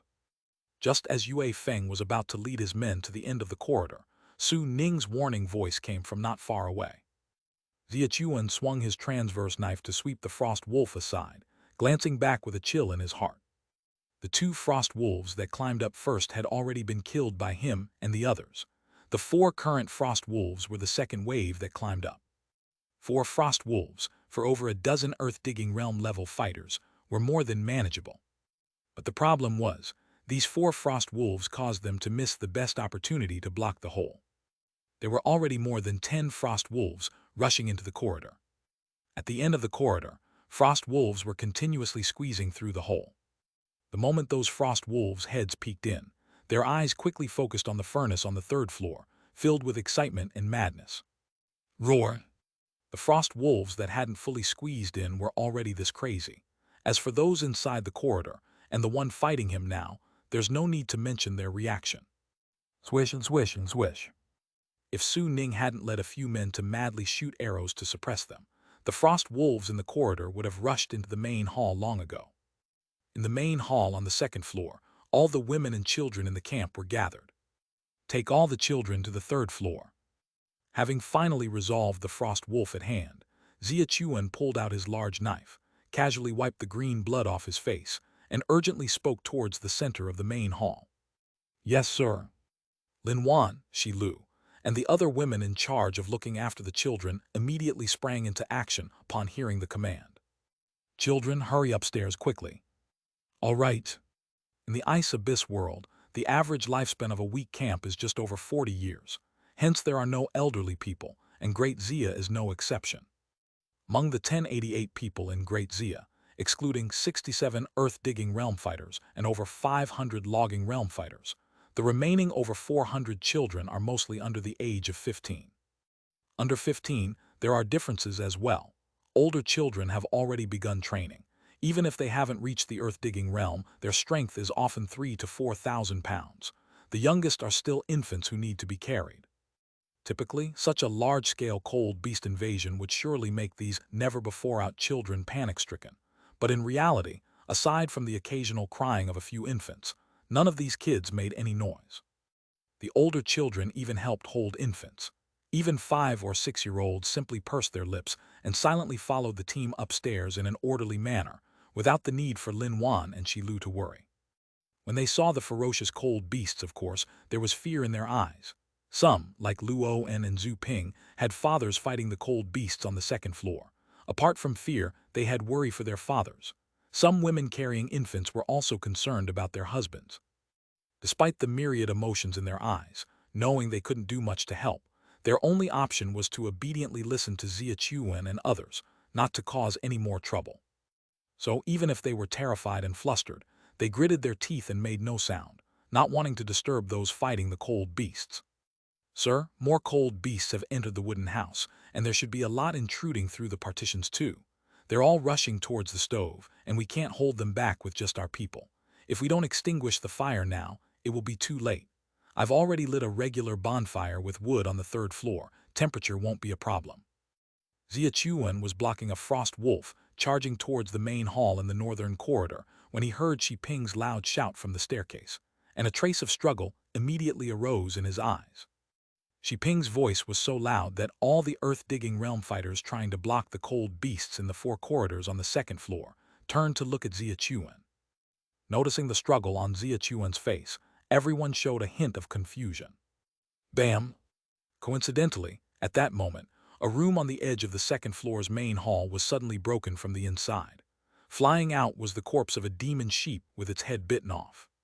Many people's faces were stunned as they looked toward that room. Roar! A golden-armored thunder Kui over 9 meters long slowly walked out of the room. All who saw the Kui felt a jolt in their pupils, filled with terror. Subsequently, a few people noticed the thunder Kui's eyes, clearly recalling something, and the terror on their faces instantly disappeared, replaced with hope. This is an intermediate thunder Kui transformed from a wooden mannequin. It's the leader's wooden mannequin. Ha ha ha, we're saved, we're saved. Yuan Cheng's words immediately cleared the confusion for those who didn't understand. Recalling the 5 wooden mannequins in the martial arts training ground, all earth-digging realm fighters, including those not fully on the 3rd floor yet, instantly had hope on their faces. Chapter 285. Chapter 160. The night has fallen. It's time /2. No wonder it's been so long, and no cold beasts have charged out from the compartments. The cold beasts just now were illusions created by 5 wooden mannequins, dealing with them. Luo Yuan suddenly realized the commotion of cold beasts coming in from the compartment had been ongoing for quite some time, yet they never broke through the walls. This was the reason. But at the moment he realized this, his face turned grim instantly. Not only him, but Shi Ping, Yuan Cheng, Yue Feng, and all the members of the hunting team, their faces also turned grim instantly. They all understood why Xia Chuan didn't extinguish the iron refining furnace's fire. As for the camp building functions, the 17 of them knew the best. The wooden mannequins could only be activated within the radiation range of the iron refining furnace. Not only would it affect the wooden mannequins, but if the iron refining furnace's fire went out, it would play right into the mirror immortal camp's hands. Luo Yuan exchanged a glance with Xia Chuan from a distance, instantly realizing something more serious. This cold beast tide could almost certainly be attributed to the deceitful monster behind the mirror immortal camp. Their meticulous planning was all just to make them extinguish the fire. Boom! In a moment of stupefaction among them, a huge sound came from downstairs. Yuan Cheng, closest to the window, quickly poked his head out for a look. His pupils shrank suddenly, and he turned back to shout at Xia Chuan. Chuan, it's an intermediate frost wolf. An intermediate frost wolf is here. With no need for Yuan Cheng's reminder, Xia Chuan and the others were already driven to the main hall by the cold beasts from the 4 corridors. So many cold beasts had invaded the 2nd floor of the wooden house, and the wooden walls on all sides had long been riddled with holes, making the scene outside easily visible. To the north was a frost wolf, to the south was a demon sheep, directly to the west was a snow mane, and behind the valley to the east was a Teng Jiao. Just like the cold beasts, which had attacked the wooden house from 4 directions moments ago, these 4 intermediate cold beasts were also frantically ramming the wooden walls from all sides. Boom, boom, boom. Chuan looked at their eyes. Already saw them. Yuan Cheng's reminder was a bit redundant. Even without saying, all on the 2nd floor in the earth-digging realm, at the very first moment they saw the 4 cold beasts, noticed their eyes. Different from those low-level cold beasts that had attacked the wooden house with blood-red eyes, these 4 intermediate cold beasts had eyes resembling silvery fluid like mirrors, and even from dozens of meters away, one could see their reflection in them. The rest of the low-level cold beasts are normal. The Mirror Immortal Camp must be controlling these 4 intermediate cold beasts to bring about this cold beast tide. Xia Chuan's expression turned increasingly grim, the oddity of the 4 intermediate cold beasts reinforcing his suspicion. The Mirror Immortal Camp is waiting for nightfall. Glancing outside the wooden house, he noticed the sky had already turned completely dark, and this thought flashed through Xia Chuan's mind, sending a shiver down his spine. Bang! The wooden house's east wall reverberated with another loud noise as the intermediate Teng Jiao, with its head attached to a body over 10 meters long, was already burrowing inside, its twisting body causing further damage to the wooden house. Everyone don't let go, we must not loosen up. Master Mew, some low-level cold beasts have already come in. There's a Teng Jiao here, hurry, someone come help. Upon hearing the faint voices coming from the 1st floor, Xia Chuan's expression changed. The wooden house had remained standing so far entirely because over 500 people in the logging realm on the 1st floor were desperately holding it together. But with the entry of the 4 intermediate cold beasts, it was clear they were reaching their limit too. Xia Chuan knew that if they dragged on any longer, when the 1st floor encountered problems, the entire wooden house's structure would collapse, and it wouldn't just be a matter of 1 or 2 casualties. He hastened his sweeping blade to drive away a frost wolf in front of him, then turned to shout loudly at Luo Yuan and the others. Luo Yuan, you keep holding the main hall, don't let the cold beasts go up, Yuan Cheng, Yue Feng, and you 10 with me downstairs to help. All right, we'll guard the main hall here, even if it costs our lives. I won't let them get up from here. Luo Yuan roared in anger, leading the rest directly to defend the stairway entrance. The wooden mannequin turned Thunder Kui also stood beside him, helping to fend off the low-level cold beasts relentlessly charging the stairs. Is this wooden mannequin voluntarily helping me or? Seeing the wooden mannequin's movement, Luo Yuan's eyes lit up. After pondering for a moment, he suddenly looked up towards the 3rd floor, his eyes filled with excitement. On the other side, Xia Chuan led Yuan Cheng, Yue Feng, and 10 others down to the 1st floor. Upon seeing the scene before them, their hearts skipped a beat. The 2nd floor's 4 walls were already riddled with holes, but compared to the 1st floor, it was nothing. The 1st floor's 4 walls were already practically in a state where air could pass through. If not for the iron locks forged a few days ago, forcing the wooden house's structural joints together, and Mu Dong leading over 400 people tightly gripping them, the wooden house would have already collapsed. This was only in the main hall area, while at the main front entrance of the 1st floor, over 100 people were clinging desperately to the door chains. The double doors had already been rammed open by 1 or 2 meters by the cold beasts outside, with snow mane's fangs and demon sheep's sharp horns having already pierced in.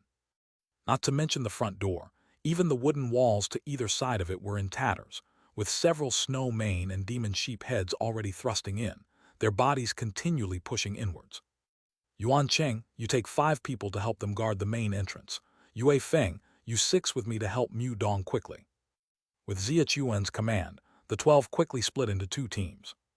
Yuan Cheng led 5, wielding large blades, charged towards the main entrance, chopping back the intruding snow mane and demon sheep to let the doors close again, then focused on the cold beasts' heads drilling in from both sides of the doors, slashing like mad.